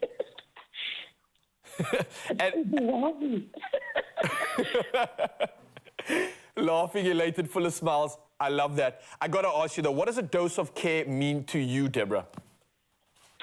A dose of care to me is Panado. Plain, simple, easy. Doesn't get better than that. I like it. Well, Antonio, I got to leave us with some more inspiration. We've been sending messages of love throughout the show this morning. So here's your opportunity on live TV to share a message to your mom for Mother's Day. What do you want to say to her? Mom, thank you for being my everything. Thank you for always being there for me. Thank you for putting your family first. And thank you for just being the greatest grandma that you are. Deborah, you have an incredible daughter. Antonio, thank you so much for applying and being a winner on this competition. It was as simple as that. And officially, Deborah, happy Mother's Day. Have a beautiful day and a weekend too. Thank you. Well, that's how easy it is. That's how simple it is. And we are going to keep it coming throughout this morning. So you can also show your appreciation for the strong moms and mother figures in your life and nominate them for a dose of care to the value of 2,000 Rand. You're wondering how to do it? Don't worry. Here's how we got you. Think of all the ways that our mums care for us from day one, and for one day at least, we can show a dose of that same care in return. Each weekday from 8 to 19 May, a lucky mum will win 2,000 Rand, and your mum may stand a chance of being one of our 10 winners if entering by replying to the hashtag Panado Essay and hashtag A Dose of Care competition post on Expresso's Facebook, Instagram, and Twitter pages. Don't forget to include hashtag Panado Essay and hashtag A Dose of Care. T's and C's can be found on expressoshow.com.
It's my feel-good breakfast show.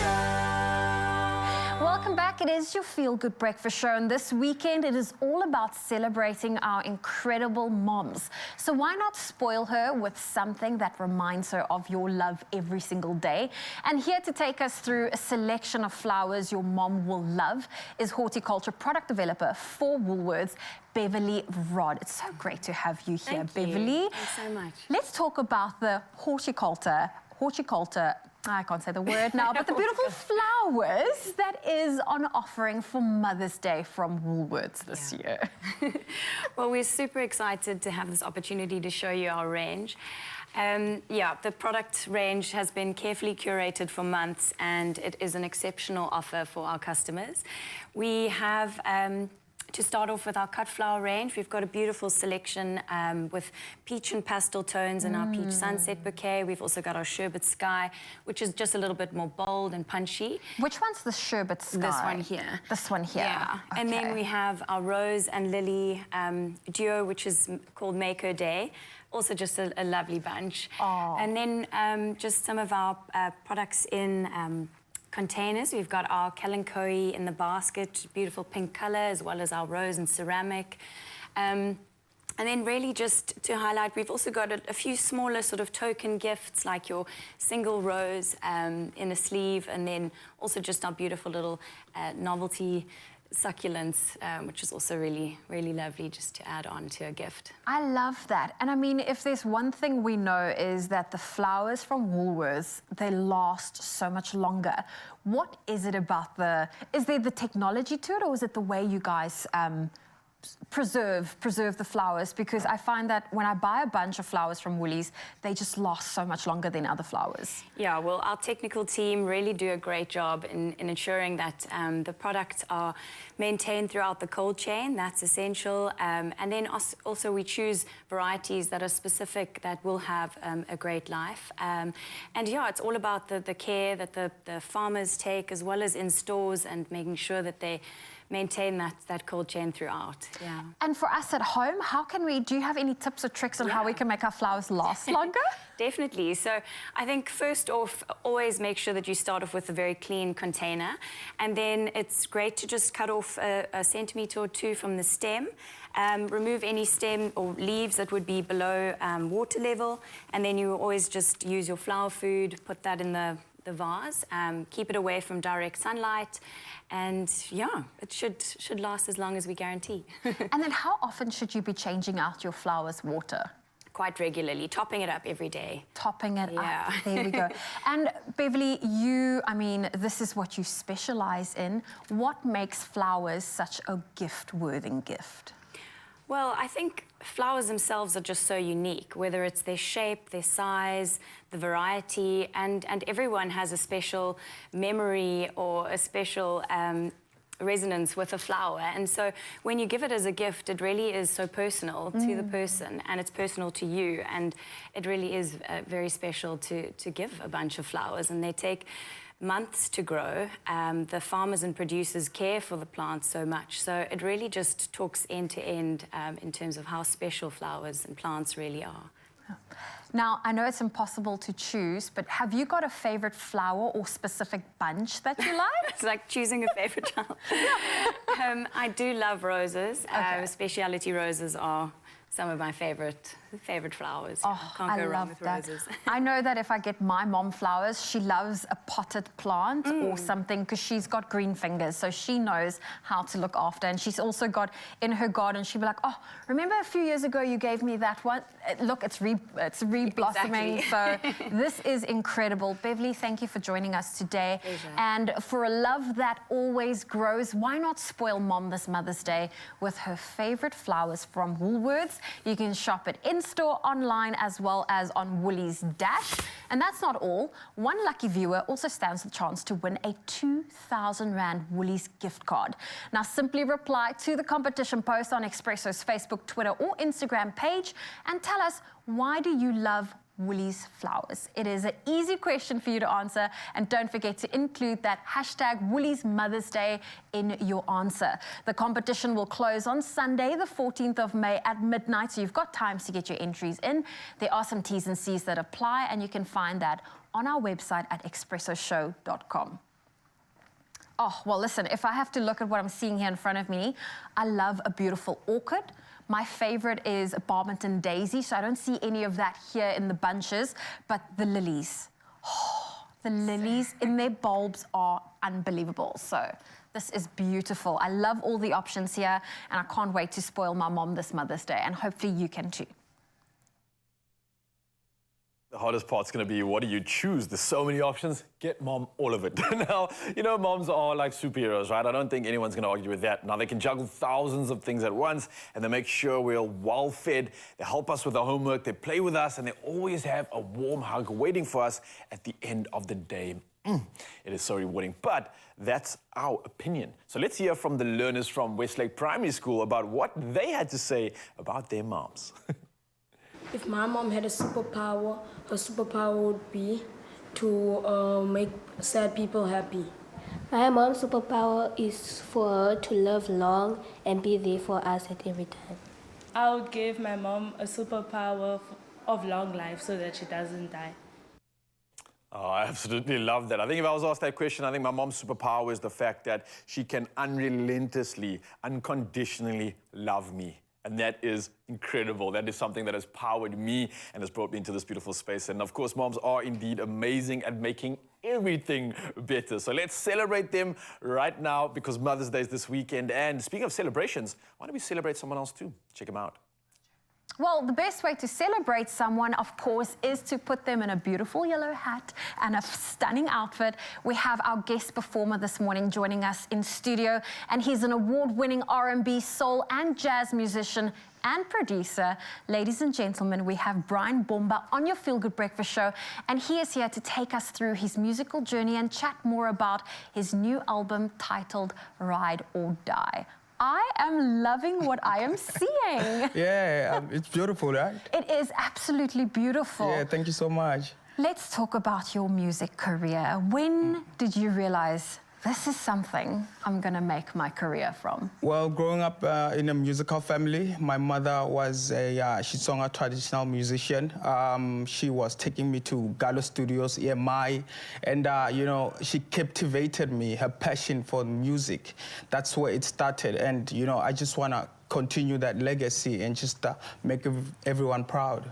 I love that, and I mean, it's incredible that very early on in your career, you were awarded the best newcomer. Yeah. How did that recognition escalate your career? Motivated me, obviously. It took me to another level. I saw a lot of people love my music, and they loved what I did and what I'm still doing, and I just want to continue that and just keep giving people beautiful music. Yeah. Well, you're ready to perform your first song for us. You're going to sing Singing in Tongues. Yeah. Can you tell us a little bit more about what the song's about? Love. It's about love. You know, love is a universal language. Everyone just wants to be in love and express it differently and give people a different meaning each and every day, and just, you know, just put love in the air. And we love love here on your Feel Good Breakfast show. Well, Brian Bomba, the stage is yours. Here is Singing in Tongues.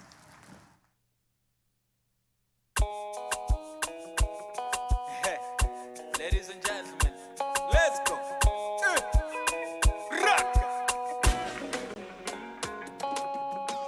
Anita Kwange Mino, no lavari ranzo. Anita Kwange Mino, no lavari ranzo. Anita Kwange Mino, no lavari ranzo, mana.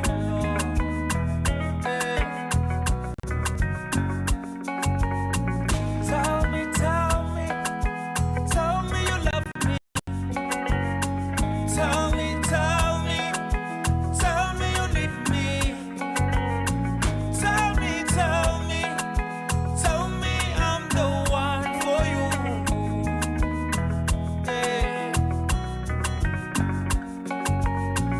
Anita Kwange Mino, no lavari ranzo.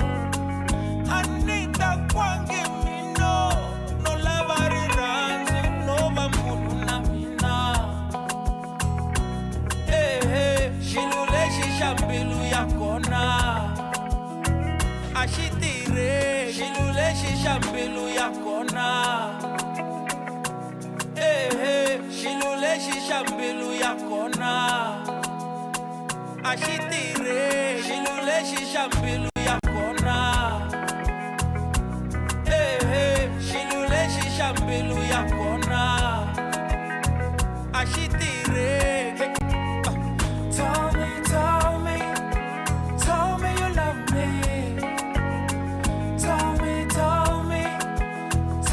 you need me.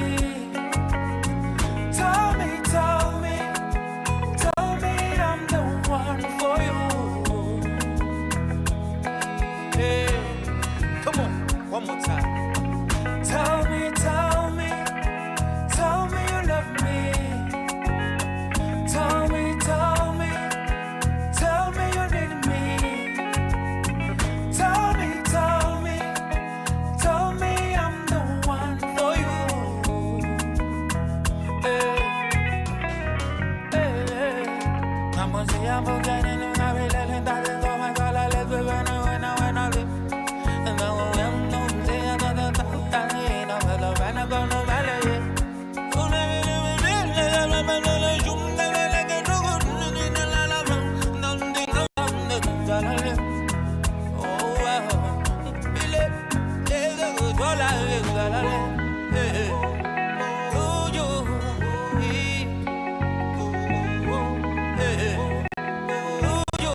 Shiluleshisha mbilu yakona. I mean a mbilu mwana. Hey, hey. Shiluleshisha mbilu yakona. Ashitire.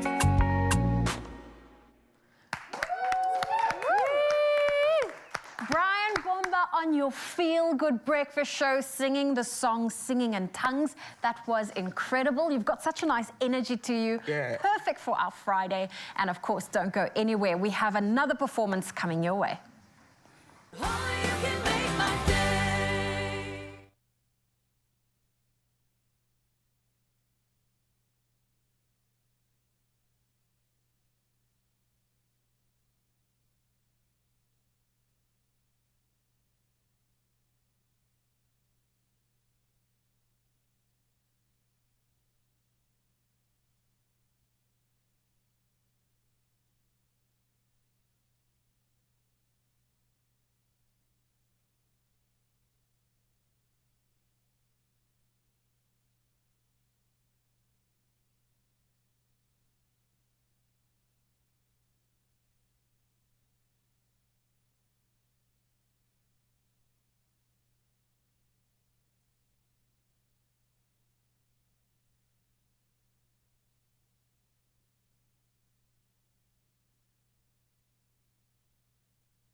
It's my Feel Good Breakfast Show.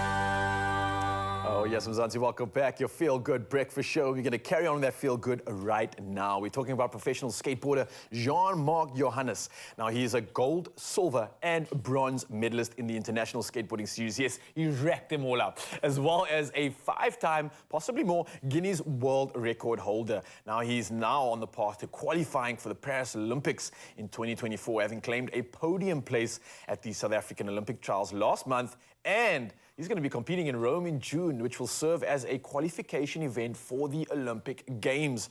Now, of course, with it being Mother's Day, it doesn't stop there, because on Sunday, Jean-Marc's mom, Floral, is also joining us on the couch and celebrating all this incredibleness that's going on. So firstly, good morning to both of you. How are you doing? Morning. Good. Floral, it's nice to have you. I've met Jean-Marc before and seen his incredible journey, but now it's even better to see the magic behind it all.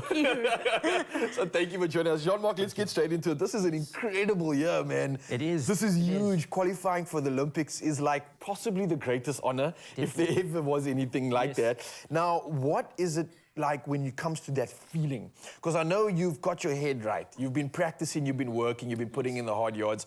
What does it mean and what would it mean to qualify for that? This is huge, right? Definitely, you know, it's for me as a South African skateboarder, you know, coming from Athlone, it's something I've obviously, you know, seen on TV my whole life. And obviously, you know, one of the highest levels of skateboarding, and that's where I want to be, and it will be a dream come true, definitely, to represent South Africa and, you know, where I come from. Man, with your skill level, honestly, I think it's not even a matter of hope, it's a matter of time. Thank you. Well, maybe I can ask you this one. I mean, it's not a common thing to see our people, our Mensa, doing things like this at this level. It's insane. It's inspiring, to say the least. I mean, you mentioned in Athlone, that's where you come from. How many skateboards did you actually see when you were growing up? You know what I mean? Definitely, definitely. And Moms was there, gratefully so, supporting this journey. I believe all the way back to buying him his first skateboard. So you were supporting this from the beginning, right? Correct. Actually, he had inherited my old skateboard. Oh, wow. Oh, so this is where it all comes Yeah, from. she was the first skateboard in our family. So the seed was planted long ago. So you skated when you were younger. And this was it just a pastime for you? Yes, I saw kids playing in the road and I thought, well, I want a skateboard. Yeah. And my parents would not buy one. And then my grandmother said, she will get me a bright orange skateboard. And we kept the skateboard until I fell. Yeah. And I was about 6 years old. My parents confiscated the skateboard and I thought they had thrown it away. Left it at that. Many years later, Jean-Marc discovers my skateboard. That's like destiny, actually. It was meant to be. Yeah, and on top of that, it's not always the case where you get your parents supporting you in these, let's say, like very alternative sports. And when I grew up, it wasn't even a sport. It was just like a culture and a lifestyle. Did you see this as an opportunity for him to create a career? Was it just like, let him have fun, let him just do his thing? I did see it as a future career. Nice. Because I was also a competitor all my life. And I gave him an option. I said, Jean-Marc, you could either go and study or you could do skateboarding. Choose. And he chose to study half the year, but then he decided skateboarding is his passion. The passion was too strong. And he needed to focus on his passion, and that's how he excelled. That's incredible, because I want to say thank you for that. It's not often that you have parents encouraging their kids to express themselves truthfully and authentically. And I think you've allowed that to happen right here, right now. And so much so that the man's done some things, right? I mean, it's not just the Olympics we're talking about, but also like literally in the entire world of doing things, you're the best at like 5 to more things, right? You've got Guinness World Records we're talking about. That is no easy feat. How did this even come about? Was this like something that you goaled for? Was this like the reason why you got into this? I want to be a Guinness World Record holder, or were you just executing your passion? It was a bit of both. You Yeah. know, it was something that kept me motivated when I started out skateboarding. You know, we had a school library, and then the one book I kept taking out was the Guinness Book of Records. Okay. It had Tony Hawk in Yes. it, for the 900. Yeah. And I kept taking this book because it was motivation to me as a skateboarder. You know, looking at something like this, going, this is, possible. You can do something, and I always thought in my mind, at some point, hopefully, I can get to a stage in my career where I can be at a skill level where I could do the same thing. So it was definitely a childhood dream, growing up, and the more and more, the further I got into my career, the more it started to become a realization. Making an international podium before that seemed impossible to me. Yeah. And then achieving that, and then once that was achieved, I started to more, understand more things and what I could actually achieve if I just worked hard, put my mind to it. All right, man. Well, look, it's just incredible to see you again. It's always great catching up with you and seeing you just always ascending on this trajectory that you're on. I believe next month you're obviously heading off to France as well. That's for big qualifiers on the world circuit, as well as the Olympics qualification. So I'm going to just wish you nothing but the best of luck. Like I said, keep doing your thing. It looks like the body's in order. It looks like the mind is charged up. So I think you just got to go out there, be present and have fun. For now, I'm going to put you on the spot and give you a little different bit of nerves. All right. I need you to share a message of inspiration for Mzansi, and thank your mom at the same time, just to kind of give us a reason to celebrate moms. She's here right now on the couch. It's not often you get this chance to do it on live TV, so yes, I might be putting you on the spot, but what do you want to say to moms, and maybe hopefully thank her for where she's gotten to so far? Definitely. So, I mean, it comes down to, at the end of the day, it comes down to belief, and as, my grandmother, her mother believed in her, she believed in me, and I believed in myself. So to everyone out there, that's pursuing a goal, pursuing a dream, believe in it. Every day you wake up, just know that you can do anything. Anything is possible. And, like I always say, impossible is nothing. Every day you wake up, you can do something, you can achieve it. Regardless of how big or small the dream is, just make sure you make one move every single day that's significant towards it. So thank you, everybody, and happy Mother's Day to all. I love that. Mic drop right there. Happy Mother's Day officially. Thank you. Thank you both for being here this morning, and I wish you nothing but the best on your journey, and I hope you enjoy the incredible weekend ahead. I will definitely do so. Thank you. Oh, that's what it's about. Let's continue with the love right now. Oh, well, listen, we're talking all things money. And when it comes to money, having the skill to make smart money choices, it isn't something that just happens. It needs to be taught. And a lot of us don't get taught that. And it also needs to be learned and it needs to be practiced. Now, earlier this week, during our Money Matters chat, we asked you if you've started teaching your children about money and how you're going about it. Well, we have Chad Simon in studio. You've got a teenager who just turned 13. She did, yeah. Summer. Yes. How did you approach the whole teaching her about money? I think the way we approach it is kind of looking at some of the things maybe we didn't learn at that age and just try and give her as much information about saving and budgeting. And so, for example, when it's school holidays, I would give her some money and say, okay, this is how much you have to work with for this period. And as she gets older, I start to see how she wants to buy something that she would have asked me for. Okay. Dad, can you buy me this thing? Now I'd be like, okay, but you can use the money I gave you. Then she's like, I don't think I need this thing. Okay. So understanding wants versus needs and also how to make money last over a long period of time. And I think with me being in entertainment all the years, you know, you don't always get taught these things, especially in creative fields. Fortunately, I also have a brother who is quite in the business side of things, so he was always kind of there to guide as well. And we kind of share that with Summer, man. So, yeah, I think she's on the right track. Yeah. That is amazing. Yeah. So, obviously, I'm one of three, so I was right in the middle. But my brother was the saver, my sister was the spender. Yeah. How are you finding your girl? Is she a saver or a spender or a bit of both? I think she's a bit of both. To be honest, she also enjoys the moment, and she knows that, you know, a moment is important if you just embrace it.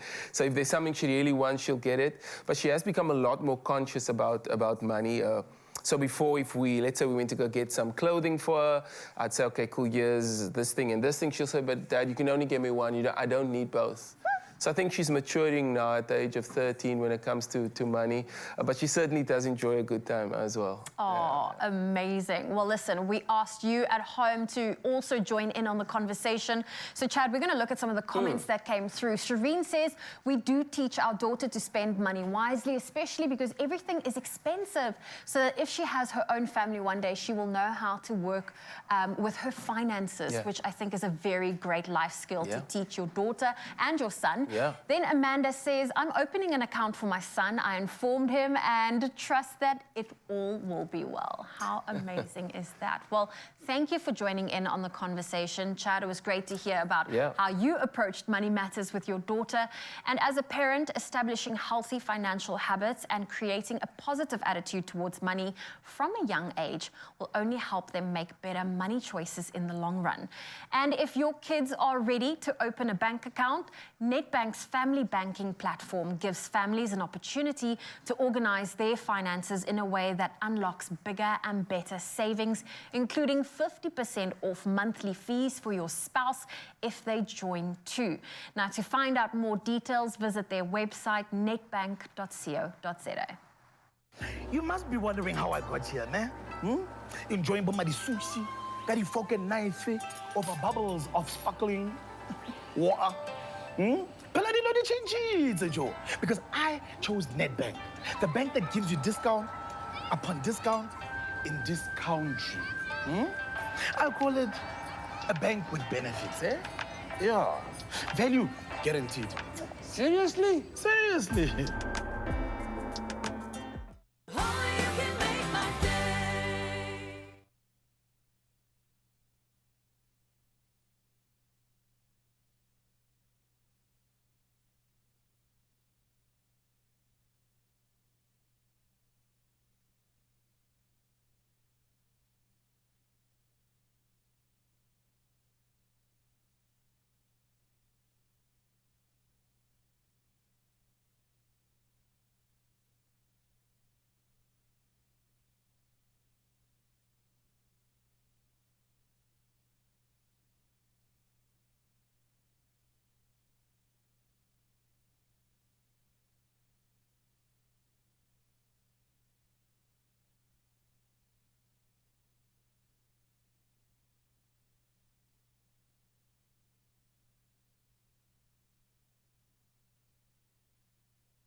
It's my feel-good breakfast show.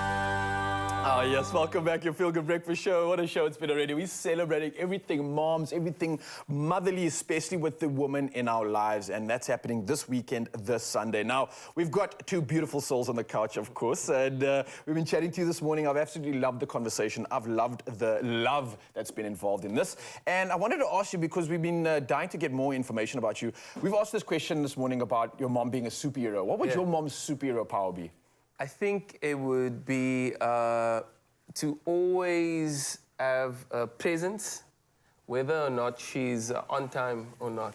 Ah, okay. So my mom's the kind of person where you say, okay, we're going to be here. Hey, what's happening? You thought we forgot? Oh,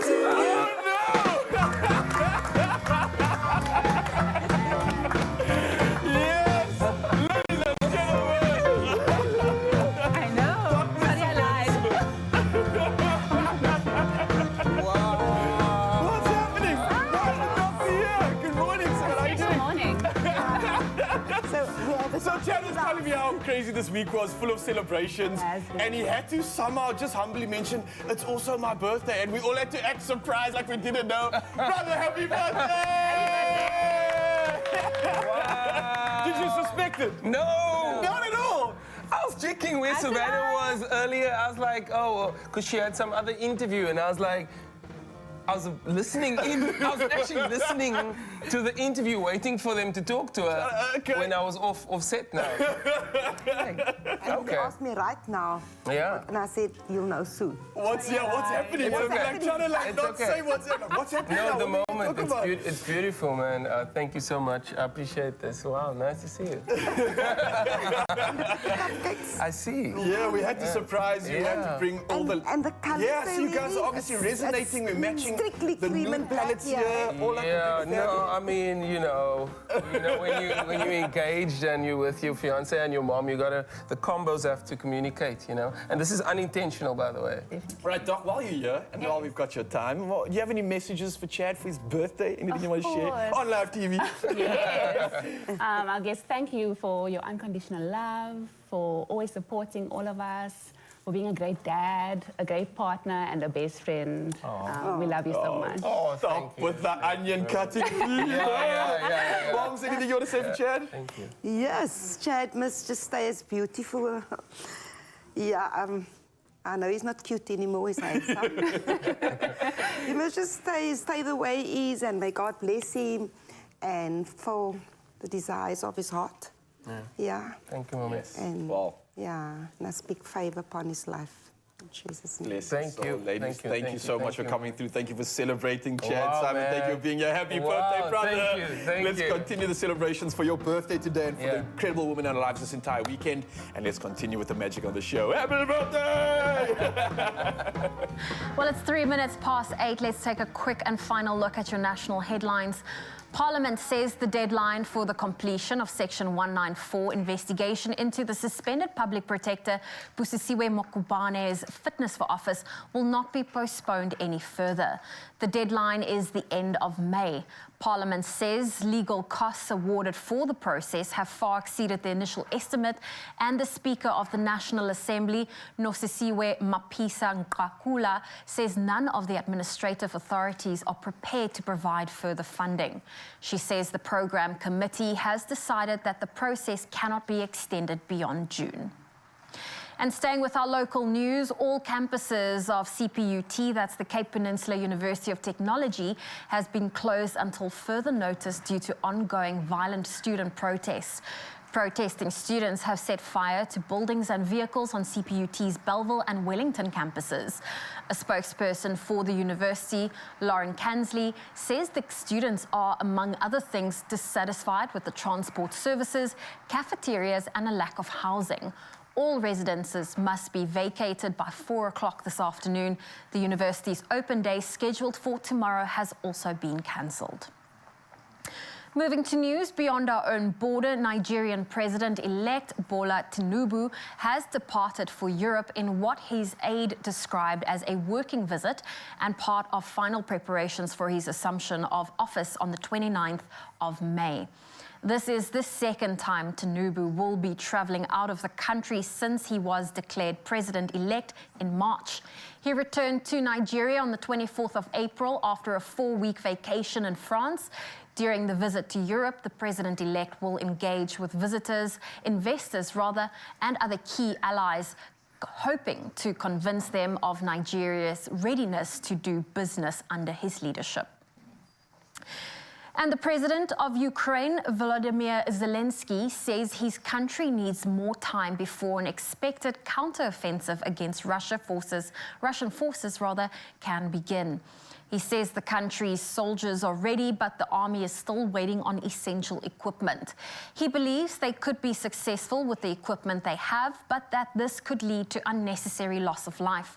Meanwhile, the UK has confirmed it's supplying Ukraine with long-range Storm Shadow cruise missiles, which have a range of over 250 kilometers. Russian forces have already strengthened their defenses on the front line that stretches over 1,400 kilometers. And officers from the Enid Police Department in Oklahoma in the US received a report of someone shouting for help, but ended up finding a sassy farm animal at the scene instead. Officers David Sneed and Neil Story responded to the report. As they moved closer, Officer Sneed could hear a distinct howl for help. The Enid Police Department posted on Facebook alongside body cam footage of the incident in which faint shouts can be heard.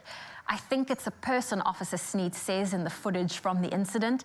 In the video, the officers rush to a farm where they find the source of the scream, an annoyed goat. It's a goat, both officers say aloud. Someone looking after the goat then approaches the officers and offers an explanation for the loud situation, saying he's a wee bit upset because I separated him from his friends.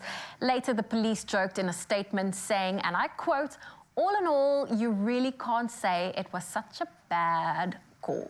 Well, there you have it. That's where I leave your morning headlines. Let's take a final look at your traffic.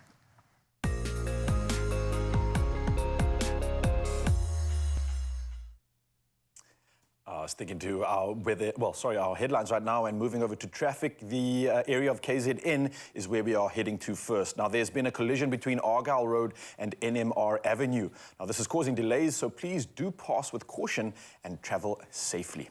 Now, for those in the Durban area, there's been an accident on the N2 North. Now, this is in the construction area before the Gateway exit. So again, heavy delays can be expected here. Moving over to Cape Town and in the Somerset West area to be specific, there's been an accident on the N2 inbound and this before Solari Pass Road. Now, there is 1 lane closure. And back to KZN, Camperdown, and the road has been closed due to another accident. Now, this is on the N3 bi-directional between Linfield Park Interchange and Ashburton Interchange. Now, there are heavy delays, so please do approach carefully and allow for much more travel time. And don't forget the coffee refill before hitting the roads. We'll carry on with the headlines right now. We're moving over to Soweto and Johannesburg. Now, due to the protest, there are some debris in the roads, so cleanup operations are in place. But again, please do approach the roads with caution. And anybody heading on the roads today, it is wet, so be careful, plan accordingly, and please buckle up and stay safe. For now, though, it's time to head from the roads to the sky and see what's happening the latest when it comes to weather.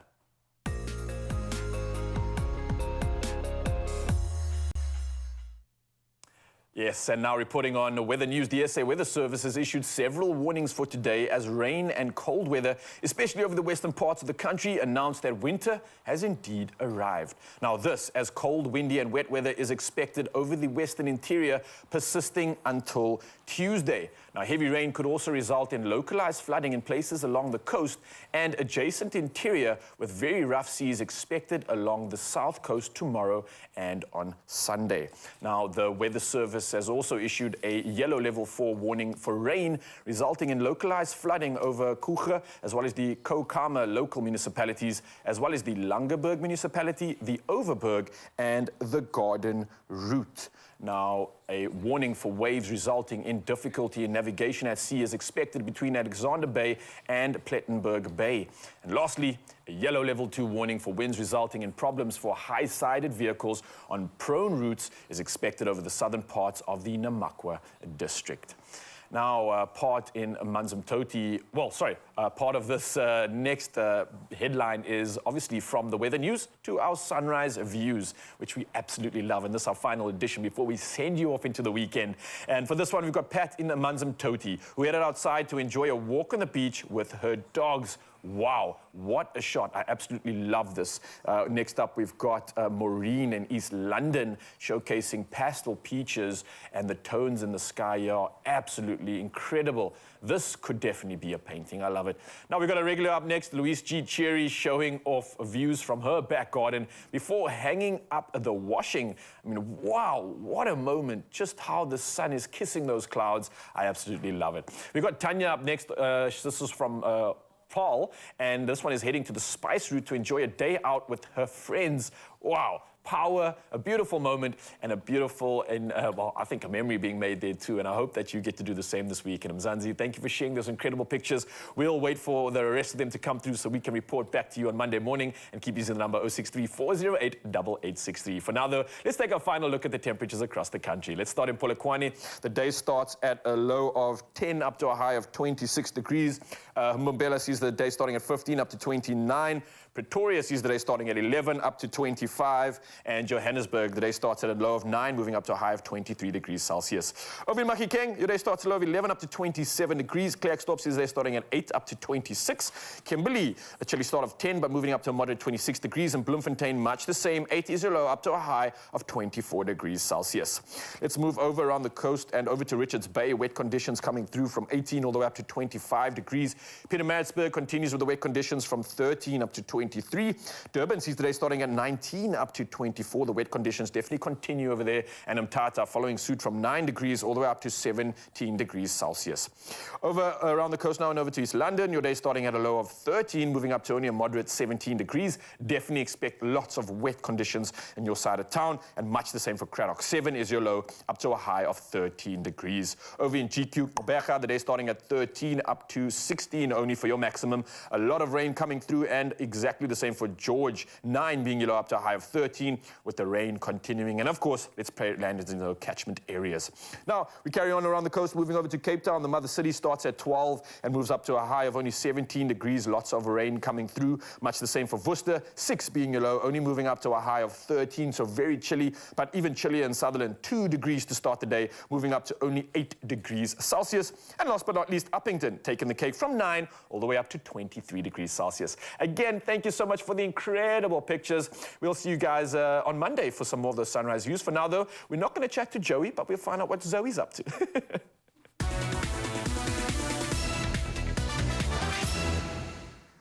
At least you got the OE right, so it's okay. It's okay, it's okay. But as the mornings, are getting darker and the nights get longer, Game wants to warm you up this cold season by turning you from a winter warrior into a winter warrior with their unbeatable deals. I see what you did there. I see what you did. You don't have to worry, we want to make you a warrior. And we've looked at their list, and we are coming in hot with some of their top picks. Oh, in fact, yes. These might be our favorite picks for you. Yeah, this one's definitely going to be added to my list. So let's start it up with this. Now, for only 1,199 Rand, you can keep the family warm this winter with a Karak mini compact gas heater. Now, not only is gas cheaper than electricity, but it's instant heat, and a reliable supply of it is available. So this is definitely something that can work this winter. Definitely, and we all know that the feeling of getting into a cold bed on those chilly nights is just not on. So imagine a pure pressure, non-fitted electric blanket for only 390 Rand, 19 Rand, that you can pop under the sheets or on top of the covers to warm you up. In fact, to warm up the bed before you get into it. I've heard people speak about this. I think I definitely need to add this to my arsenal this winter to combat the cold. And yeah, it keeps on coming, because winter is also about making deliciable. That's like delicious and delectable together, I think. But we're talking about soups and Sunday roast. Now, whether you're looking for gas, electric or dual, this Defy Gas Hob, an electric oven box set for only 6,499 Rand, will definitely get the job done. I love it. It's like load shedding proof as well. There we go. And also make sure you've added an always mink flannel blanket to your list for just 169 Rand. It's more than just a blanket, it's a hug that brings you comfort for years. Oh, you had me at years. I'm here for it. Let's bring that on, and we're going to keep it coming. Now, ensuring rapid heat is the Logic 3-bar heater for an unbeatable, get this, it's only 599 Rand. It's honestly the perfect item to chase those winter chills away. I can just picture your toes getting warmed up on that one. Endless options. You mentioned load shedding, so of course going for that gas heater or any of the warm blankets, it's what you need this cold winter. Definitely is. Now, we also asked you, Mzansi, on social media, what essential item from game do you need this season to become a winter warrior? So let's check out where the comments are. We've got so many of them. Who's up first? Well, we're going to look at Clarissa that says, I would most definitely need a gas stove with an oven. Emphasis on oven, because it's winter and we all need that warm oven meals. I definitely agree with you on that, yes. And we've got Arlene Stevens who says, good morning, definitely warm PJs and gas heater to keep the house warm during the load shedding times. Oh, yes. Definitely. There we go. Well, listen, absolutely incredible deals. And if you're planning on shopping, these are the store opening hours. Monday to Friday from 9 to 6, on Saturdays from 9 to 5, and Sundays and public holidays, they are open from 9 to 4. And also remember, you can compare prices with Game's Price Beat Promise, which offers a 10% refund on the difference in price on any item that you've purchased. Absolutely love it. Now, if you find it cheaper at a competitor within 21 days of your purchase, you are guaranteed a price beat on that item. What are you waiting for? Go get warm. Get to Game.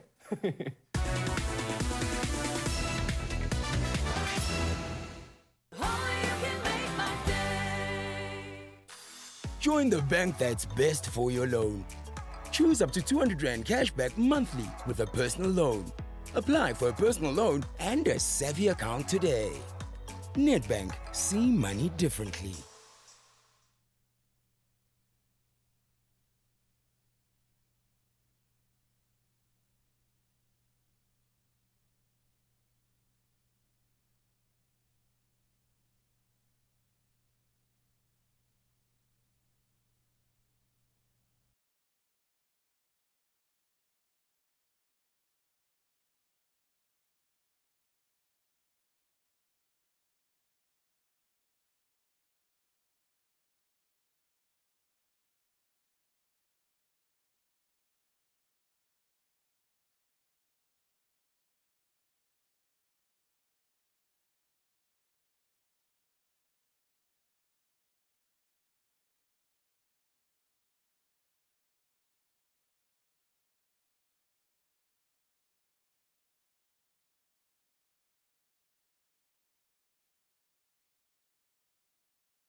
It's my feel-good breakfast show.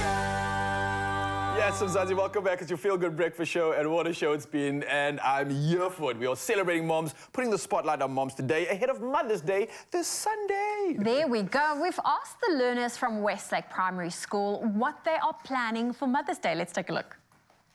On Mother's Day, I would like to take my mom to Victoria Falls to see her birthplace again. For this Mother's Day, I would make a cup of coffee she never tasted. I would plan a nice spa day for my mother so she could relax for once. For this Mother's Day, I would take her to V&A to go shopping with me. I would like to take my mother on Table Mountain in Cape Town so that she can see the view for once and get out of Westlake and just feel the nice air in Cape Town. Oh, it's so sweet to hear what they're planning for Mother's Day. it's so Have you cute. got your plans locked down? Kind of semi-ish. I got a morning plan, but I'm still figuring out the rest of the day. But I'm definitely getting inspiration from the show. I'm loving all the tips coming through. Thank you, Zanzi. Thank you. There we go. And you know what? Lindt chocolate is the finest and most delicious chocolate in the world.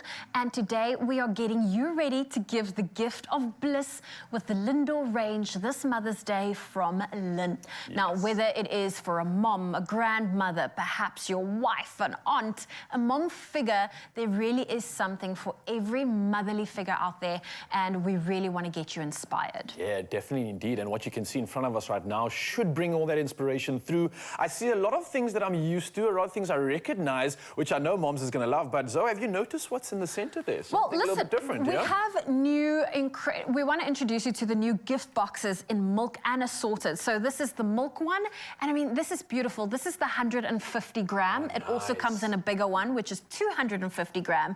And look at this. It is a beautiful packaging. You don't need anything. You don't need to even wrap this. It is wrapped for you. I'm going to slide it open so you can see that it's like filled with all the yummy chocolates. That's classy. So if you're going to go for the mixed or the variety one, there will be different color ones. Yeah, but I love how it's presented, though. Like you said, it has the detail for people like me that don't know how to wrap anything, not even a book, you name it. This is perfect for, I think, a lot of guys looking to obviously serve moms. And I love the decoration on it, too. It looks like it's classy enough to give just as is. You're 100% correct. Give it like that with a bunch of flowers and you are good to go. So there really are some great gifting ideas for mom and any mom figure in your life. I mean, you know, if you are working with maybe you want to spoil your secretary or anyone that is like a mom figure to you, you really have some great options. Yeah, that's the one I saw. I want to ask you right now, I'm going to put you on the spot though, but if you had to choose something for moms, what would it be? My mom loves chocolate that's got anything nutty to it. So we'll definitely have to go for anything with the hazelnut. If I'm going to go for one of the gift boxes, it will have to be the one with the variety because you get dark chocolate, you get the milk chocolate, the white chocolate, as well as the hazelnut. My mom would appreciate that. I personally lover of white chocolate. Like, I would go for anything that gives me white chocolate. I definitely can agree with you on that. My mom also, I don't know if it's a mom thing, but she also loves like that nutty taste to it. So giving a variety gives you kind of like options. It's almost like a canapé of flavors. Yeah. You know what I mean? Which I think she's going to love. And that's what it's all about. It's finding opportunities to celebrate and obviously share the incredible woman that we have in our lives. Share something special like chocolate. Who's going to say no to that and who doesn't love that? So it's an opportunity to spoil your mom. And of course, we're giving away a fantastic Lindor hamper to the value of 1,000 Rand. So to enter, head over to our Expresso Facebook or Instagram page and let us know how you'll be spoiling your mom this Mother's Day with a Lindor. Yeah, simple as that. And use that hashtag Mom's Blissful Moment. There are some T's and C's that can be found on our website, expressoshow.com. Yeah, your mom's going to love that. Irresistibly smooth chocolate. Made to melt you. Lindor by the Lindt Master Chocolatier. We'll chocolate it out now. I definitely know that mom's going to love this one. But we want to know from you, Mzansi, and that's what we were talking about and saying to you, good morning, firstly, and asking how are you honoring the motherly figure in your life this Mother's Day? Let's see what y'all have to say. Well, we're looking at some social media comments that came through. So first off, we're looking at Charmaine. She says, we are a huge family with a few mothers and decided we will all take our mothers to one huge luncheon and celebrate them all together at a lovely wine farm in Stellenbosch. And this way we all get the spoils together. Yeah. And we love the spoil take, make her feel extra special. I love that. Yeah, this is something similar to what I'm going to be doing in the morning. So I hope my mom's not watching. No surprises are broken here. But I think it's a cool way to get everybody involved, create an incredible memory. So I love that tip. Thank you so much for coming through on that. Now, are there more? I don't know. Let's see from the comment section right now. We definitely do. We've got Lerato Letebe who says, I always say that all that I am, all that I ever hope to be, I owe to my mother. I'm not only honoring her this coming Sunday, but all day, every day. So to Mom, you are a star. I love that. Yes, all day, every day. That's how it should be. I love that. Amazing. Well, listen, we would love to hear from you. Send us a voice note. Our WhatsApp line is open on 063-408-8863. Let us know how you will be spoiling your mom this Mother's Day. Catch Expresso this May as we highlight the importance of feminine hygiene, proudly brought to you by GynaGuard, who are also offering 10 Expresso viewers a chance to win their own hamper full of a comprehensive range of GynaGuard feminine hygiene products to the value of 1,000 Rand. Simply reply to the competition post on Expresso's Facebook, Instagram and Twitter pages using hashtag GynaGuard and hashtag #FreeToJustBe. That's this May from the 1st to the 31st right here on Expresso. T's and C's can be found on expressoshow.com.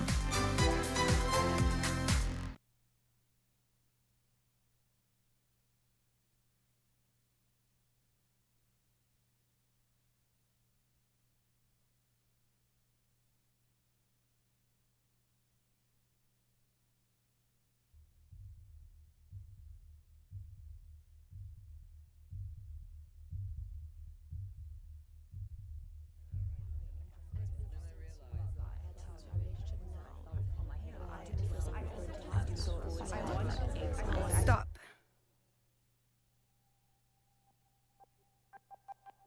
Go.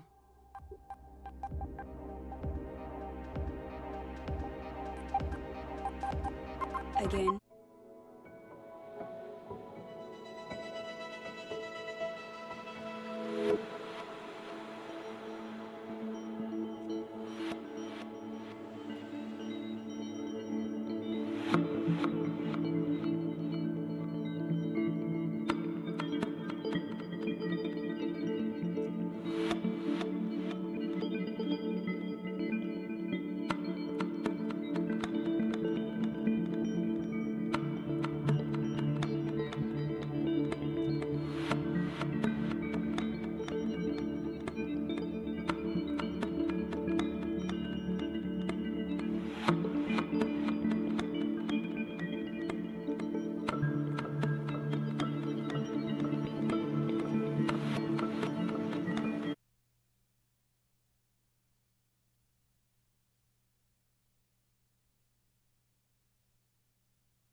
Yeah, and then the year before that, he was in.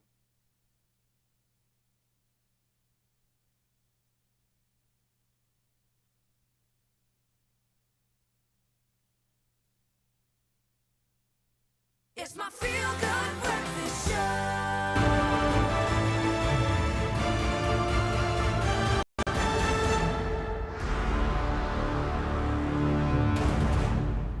Well, we are back on your Feel Good Breakfast show. Yes, the man, JP Sebastian, he is here, and we've got a movie review for you.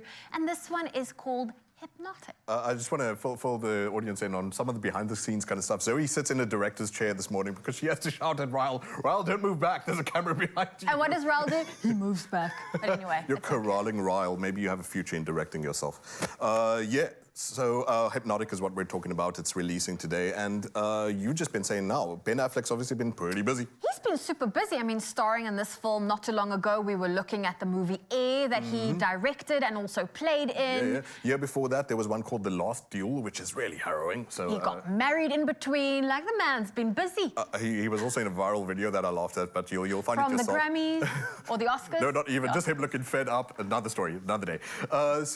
Hypnotic is also directed by another big name, and you recognize Robert Rodriguez, at least from the repertoire. Yes, have you dipped into any of those movies?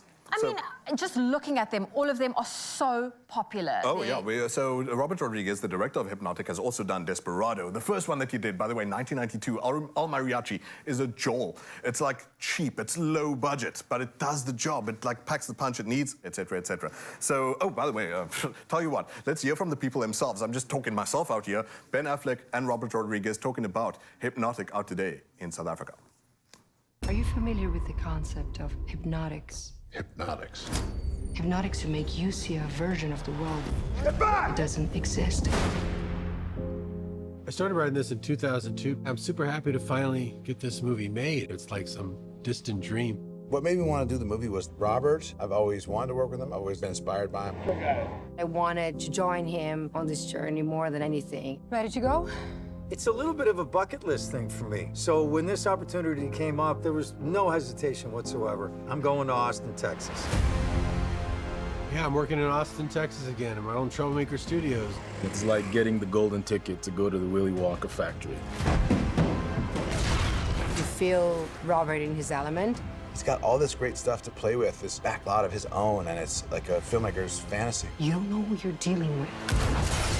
Why me? It's really fun to work with somebody who you both admire and look up to and who's really inclusive in his process. He knows exactly what he wants, and because of that, he knows how to guide you through. And I think that's why it's so special. A filmmaker that has that sort of enthusiasm, if that's not infectious, I don't know what is. It's been incredible being in the crazy, magical, mystical world of Mr. Rodriguez. Bring an audience into a dark room and you try to hypnotize them. And this takes that and goes all the way with it and slams on the gas. What you see isn't real. Well, out in cinemas, Hypnotic, JP Sebastian is here. It's getting out. It's out today. Yes, from ma'am. today. Yeah, one of the faces there you recognize, and I had to admit, no one here knows the name behind the face. William Fichtner is. Fichtner, and he was in Prison Break. I'll take your word for it. I'm not the TV guy. I'm the movies guy. Although Prison Break is good. I'll Well, give doesn't you that. movies play out on TV? But anyway. Very deep questions this morning. So he's like one of these actors who's a bit of a specialist. You know that when he's in a movie, it's going to be good. Like, sadly, they put next to his name in the press notes, the credits that, oh, he was in Batman, The Dark Knight, the one with Heath Ledger, and he's only got 5 minutes in that, but everyone goes, yeah, he's the guy from The Dark Knight. Anything he's in, really good. And in this, plays a similar role in a way. Funny enough, just mentioning, we were talking about the accountant earlier, we'll get back onto that. He played a character called the accountant in that movie with Nicolas Cage, ridiculous Hull Race? Death Race, I think it was called. No, anyway, it was a dumb movie, and it knew it was a dumb movie, but he was great in that. And so he's got this sort of persona, similarly here in Hypnotic, of almost this devilish, kind of strange, mysterious, almost seemingly demonic type character.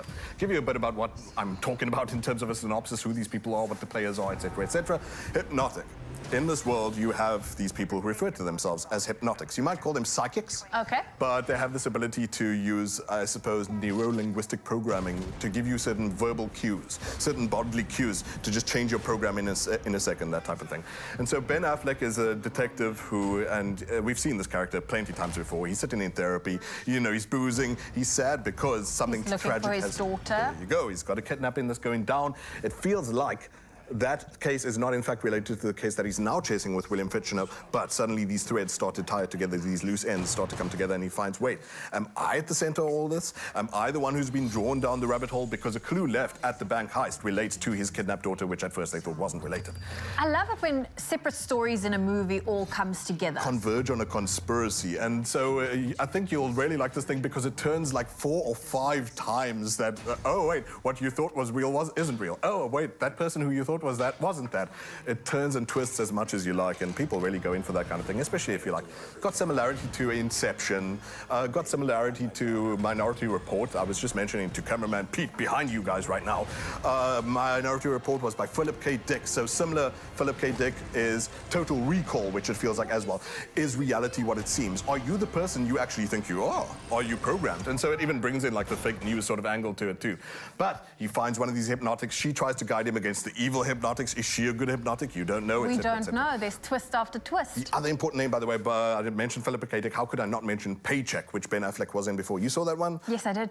So he's got a taste for sci-fi. He's done this kind of thing before. If you love twists and turns, then maybe this will be your kind of thing. But I'll tell you what, I'm going to get more into the meat and potatoes of a review of the evaluation of Hypnotic after a bit. I'm sure you have more Expresso to do. I didn't know if we're going to a Well, we break. can tell you right now. It is Friday, JP. You know what we love to do on a Friday? Oh, me sit. Usually. No, we dance. Love to dance. I dance seated. Is this a dance? Yes, JP, it's happening right now. So what you need to do is move the coffee table. Yes, that's right. Now, dance is just a feeling. Well, it's not just a feeling, actually, that you get. Dance is actually a spoken language that the body can express through movement and gesture. Now, if you love contemporary dance, you'll love this piece. It's the Anderson Carvalho Dance and Choreography, which is also known as the ACDC, which will take you on a magical journey of expression and feeling with a show called Dance Intersect. Now, it's taking place next weekend. That's the 19th and 20th at the Joseph Stone Auditorium. Now, the show starts at 7:30 p.m. and your tickets can be bought at Quicket. But for now, ladies and gentlemen, as I said, you want to move that coffee table because this is ACDC for the Expresso Friday Dance. Enjoy.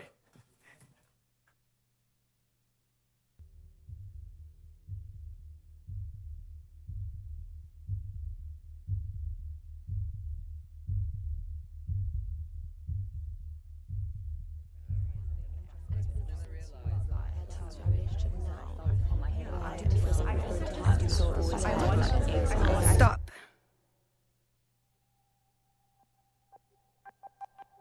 Go.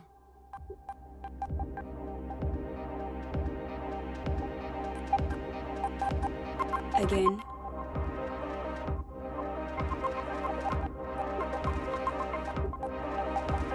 Stop. Go. Repeat. Again.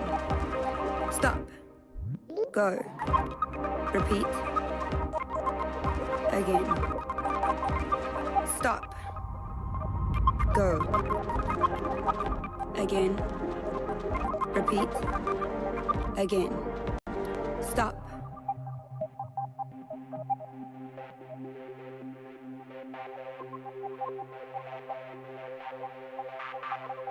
Again.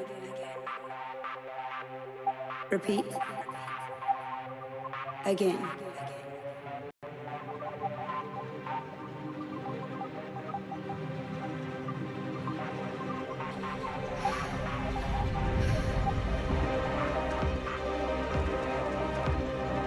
Repeat.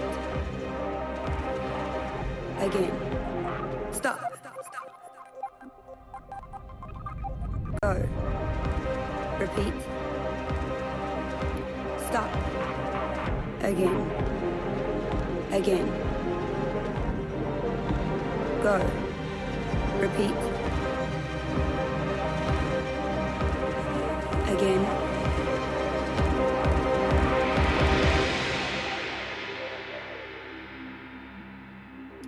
Breathing faster, slower, for hours, hours, hours, hours.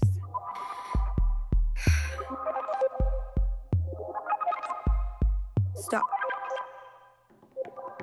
Go. Repeat. Repeat. Repeat. Again. Raw, smooth, a touch like silk. You move. How close? Tight. Sweat dripping, breathing faster and faster and faster. Slow.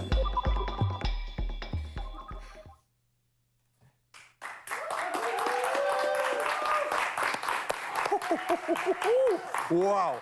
Absolutely incredible, a masterpiece to say the least. And there's some of this coming again in just a bit. We're talking about ACDC, that was Intersect, and we're getting you hyped up for that incredible show that you want to be a part of, so don't go anywhere. We've got more inspiration coming at you in just a bit. Wow, that was mad.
It's my feel-good breakfast show.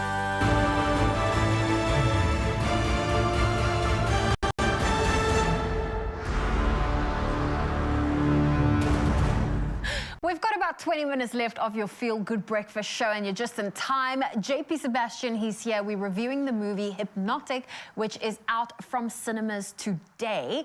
Now, earlier we had a brief overlook of the movie, but now we're going to get into the meaty part of it. Yeah, the nuts and bolts of what the pros and cons are, possibly what it might feel similar to, etc., etc. Does it sound like the kind of thing that you might be into yourself? I like movies that have thrillers. twists. Mm-mm. I find it nothing worse than watching a movie and you can anticipate what's going to happen based on the music or the science or the little Don't leave predictability. me too much. Yeah, you said that you enjoyed The Accountant. I've not seen that one. I did Also with Ben Affleck, so highly recommend you watching it. I've been enjoying Ben Affleck's movies lately. Oh yeah, no, actually, yeah, he's a good guy. He seems to do the work. And similarly, in the way this movie has to do with a sort of heist, but similar to the way Inception's about mental heisting. So his experience from having directed The Town, which is also a very good movie you should watch, comes to play here. Bank heists, mind heists, etc., etc. But before JP goes on that rabbit hole of weird words that don't actually exist, let's have another look at the makers of the movie talking about the movie that's out today. My favorite thing about the characters in this movie is that every time you think you understand them, you learn something new and they change.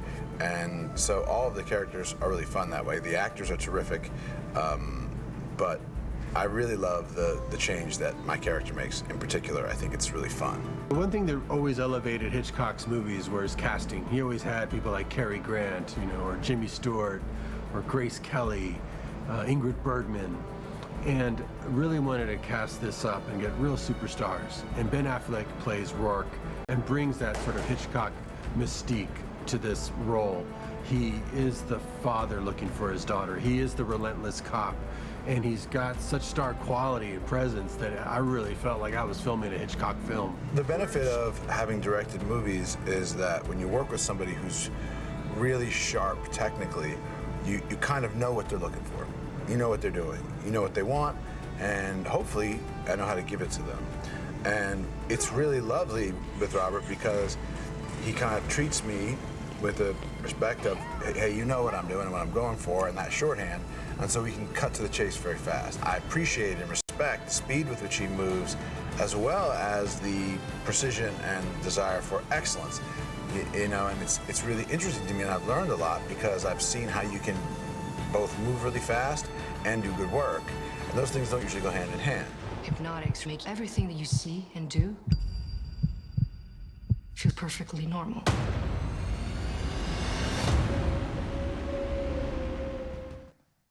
Well, JP, I mean, this movie is out. Have you seen it? I have, yes, that's why. Did you enjoy it? So yeah, let's get into that. Actually, yes, I did. So one of my issues is that it's really a rush to get into itself. Usually movies really don't get to their point quick enough necessarily, but it feels like you enter Hypnotic in its second act. It's like, okay, cool, well, where's all this background to the guy? Of course, detective in a cliche way, like I said, swilling the whiskey, thinking about the past and all that kind of stuff. We know a lot of those tropes already, so we come armed, as it were, for Hypnotic. But I think it is, in a way, in a lot of a rush down the rabbit hole rather than spiraling. It's like nosediving down the rabbit hole because it wants to get to the meatier parts of its own conspiracies and the twist on the turn and the bluff on the bluff and that type of stuff.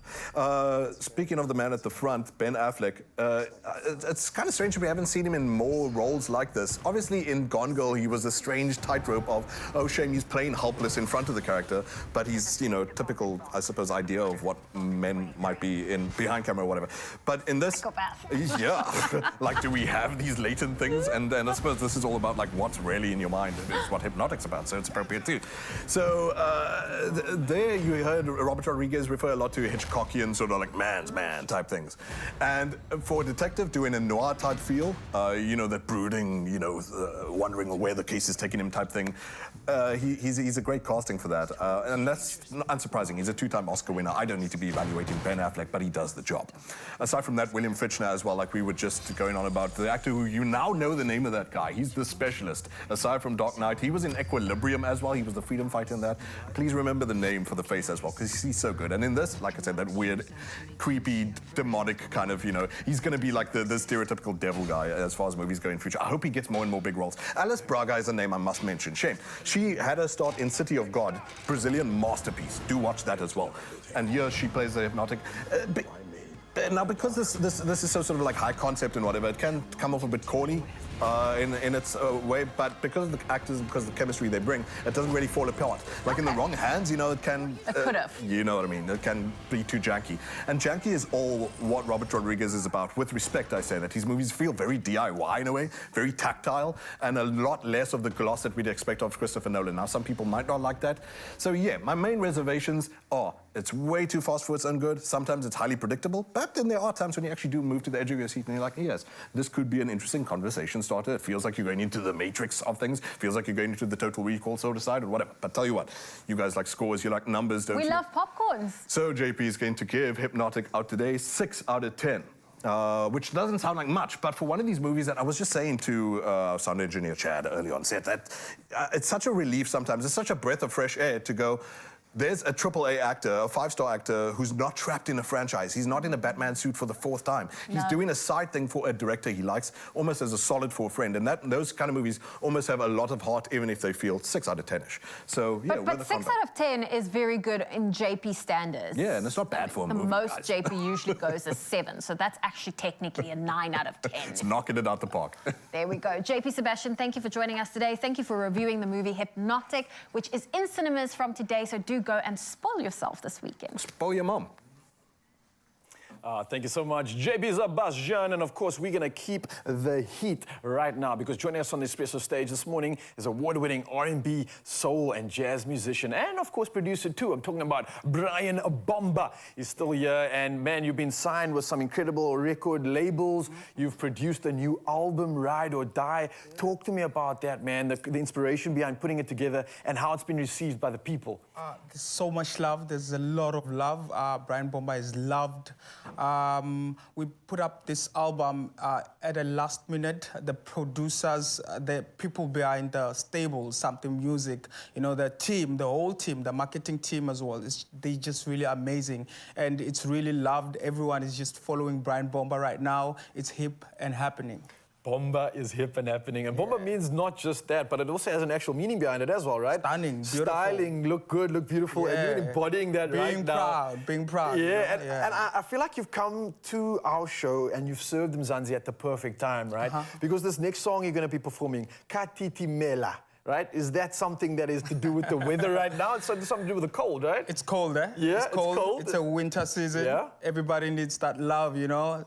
Everybody needs that somebody. So it's about love. It's all about love. All right, man. It is all about love this morning on the show, and everybody needs you because you're the one that's going to spread it and share it for us right now. That's right. You look incredible. Your energy is so perfect, much. and I think Thank you you're so the exact reason why we got you here this Friday to send us into the weekend. So one last time, ladies and gentlemen, we got Brian Bomba performing Ka Titimela. Enjoy, brother. The stage is yours.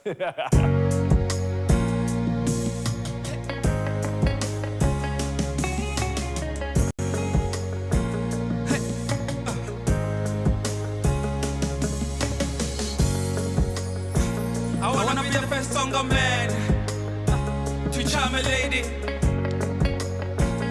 Wanna baba runga kianka se taktekela.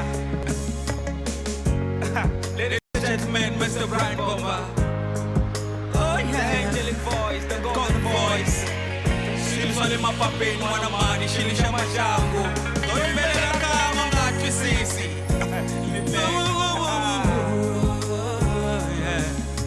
I met this person while I'm next door. Aning solingofu ukahle wahlekelela ufriendly. I just wanna know you. Anikusoli ungachawi wena. I wanna know your name. I wanna know where you come from. I wanna know your name. I wanna know where you come from. I wanna know what's your name, where you from, where you going, what's your life like. I wanna know what you like, what's your vision, where you going, what you think, what you dream of. I got it in Mela. Aningelungi niriwana. Katikanyana. Aningelungi niriwana. I got katitimela aningelungi niriwa katikanyana aningelungi niriwa aikoka kutika swani hlula swa misava leyi yi dyondza ndzima ku tshwa ximoko muno aikoka kutika swani hlula swa misava leyi yi dyondza ndzima ku tshwa ximoko muno loko ri na munhu wa kahle n'wana mani ku nga ngoti va dya vuswa swi karhi byi tluva va tsavula xitikweni kumbe va ringa kunene va fika va famba katika I wish I had a woman atani thova na mbilu yanga I wish I had a woman ita endla swa va ride or die I wanna know your name I wanna know where you come from I wanna know your name I wanna know where you're going oh I wanna know your name I wanna know what you're thinking of yeah I wanna know your name I wanna know what you're thinking about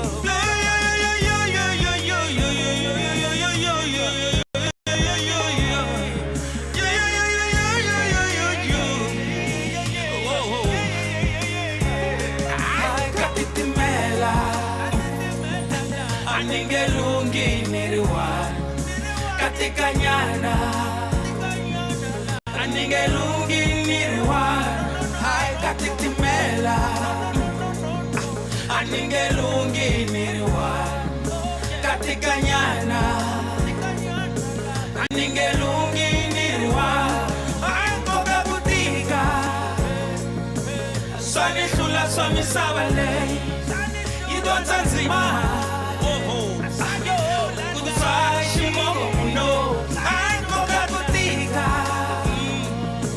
swani hlula swa misava leyi yi dyondza ndzima ku tshwa ximoko muno Ladies and gentlemen, Mr. Brian Bomba forever.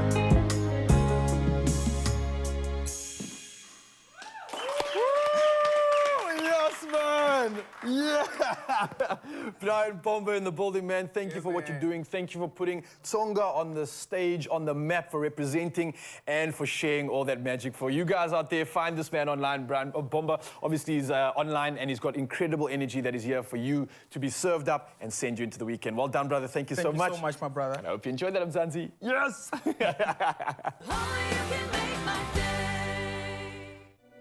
Whenever you have something really cold and then you get this short, sharp kind of sensation, that's sensitivity.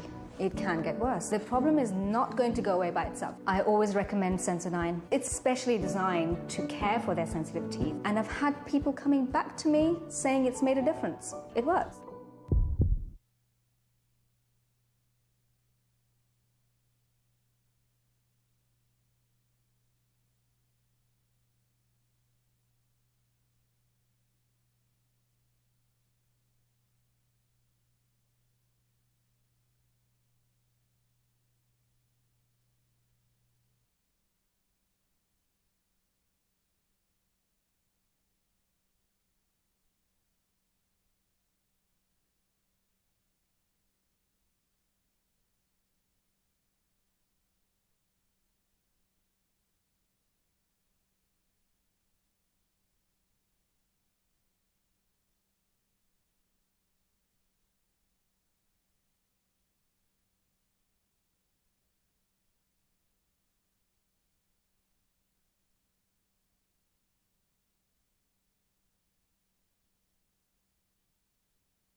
It's my feel-good breakfast show.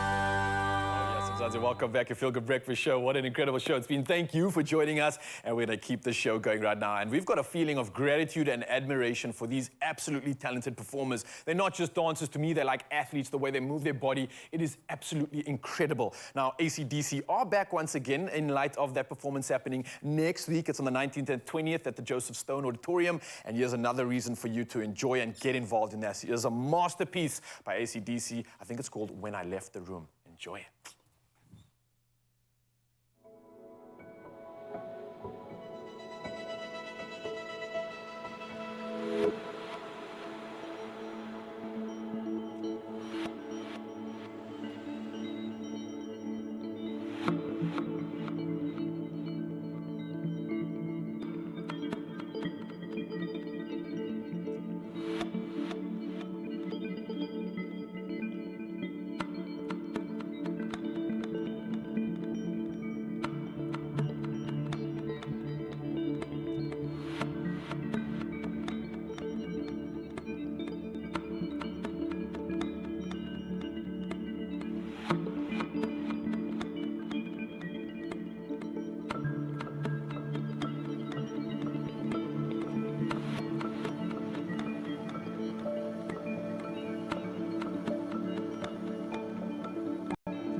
Wow, that was absolutely incredible stuff. Don't forget, the 19th and the 20th, that's next weekend at the Joseph Stone Auditorium at 7:30. You can get your tickets at Quicket because that is an absolute masterpiece. AC/DC, we're talking about Dance Intersect. Take a bow. Wow, wow, wow.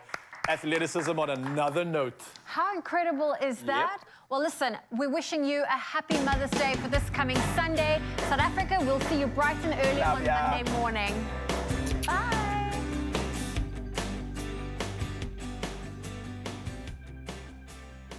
Another feel-good production.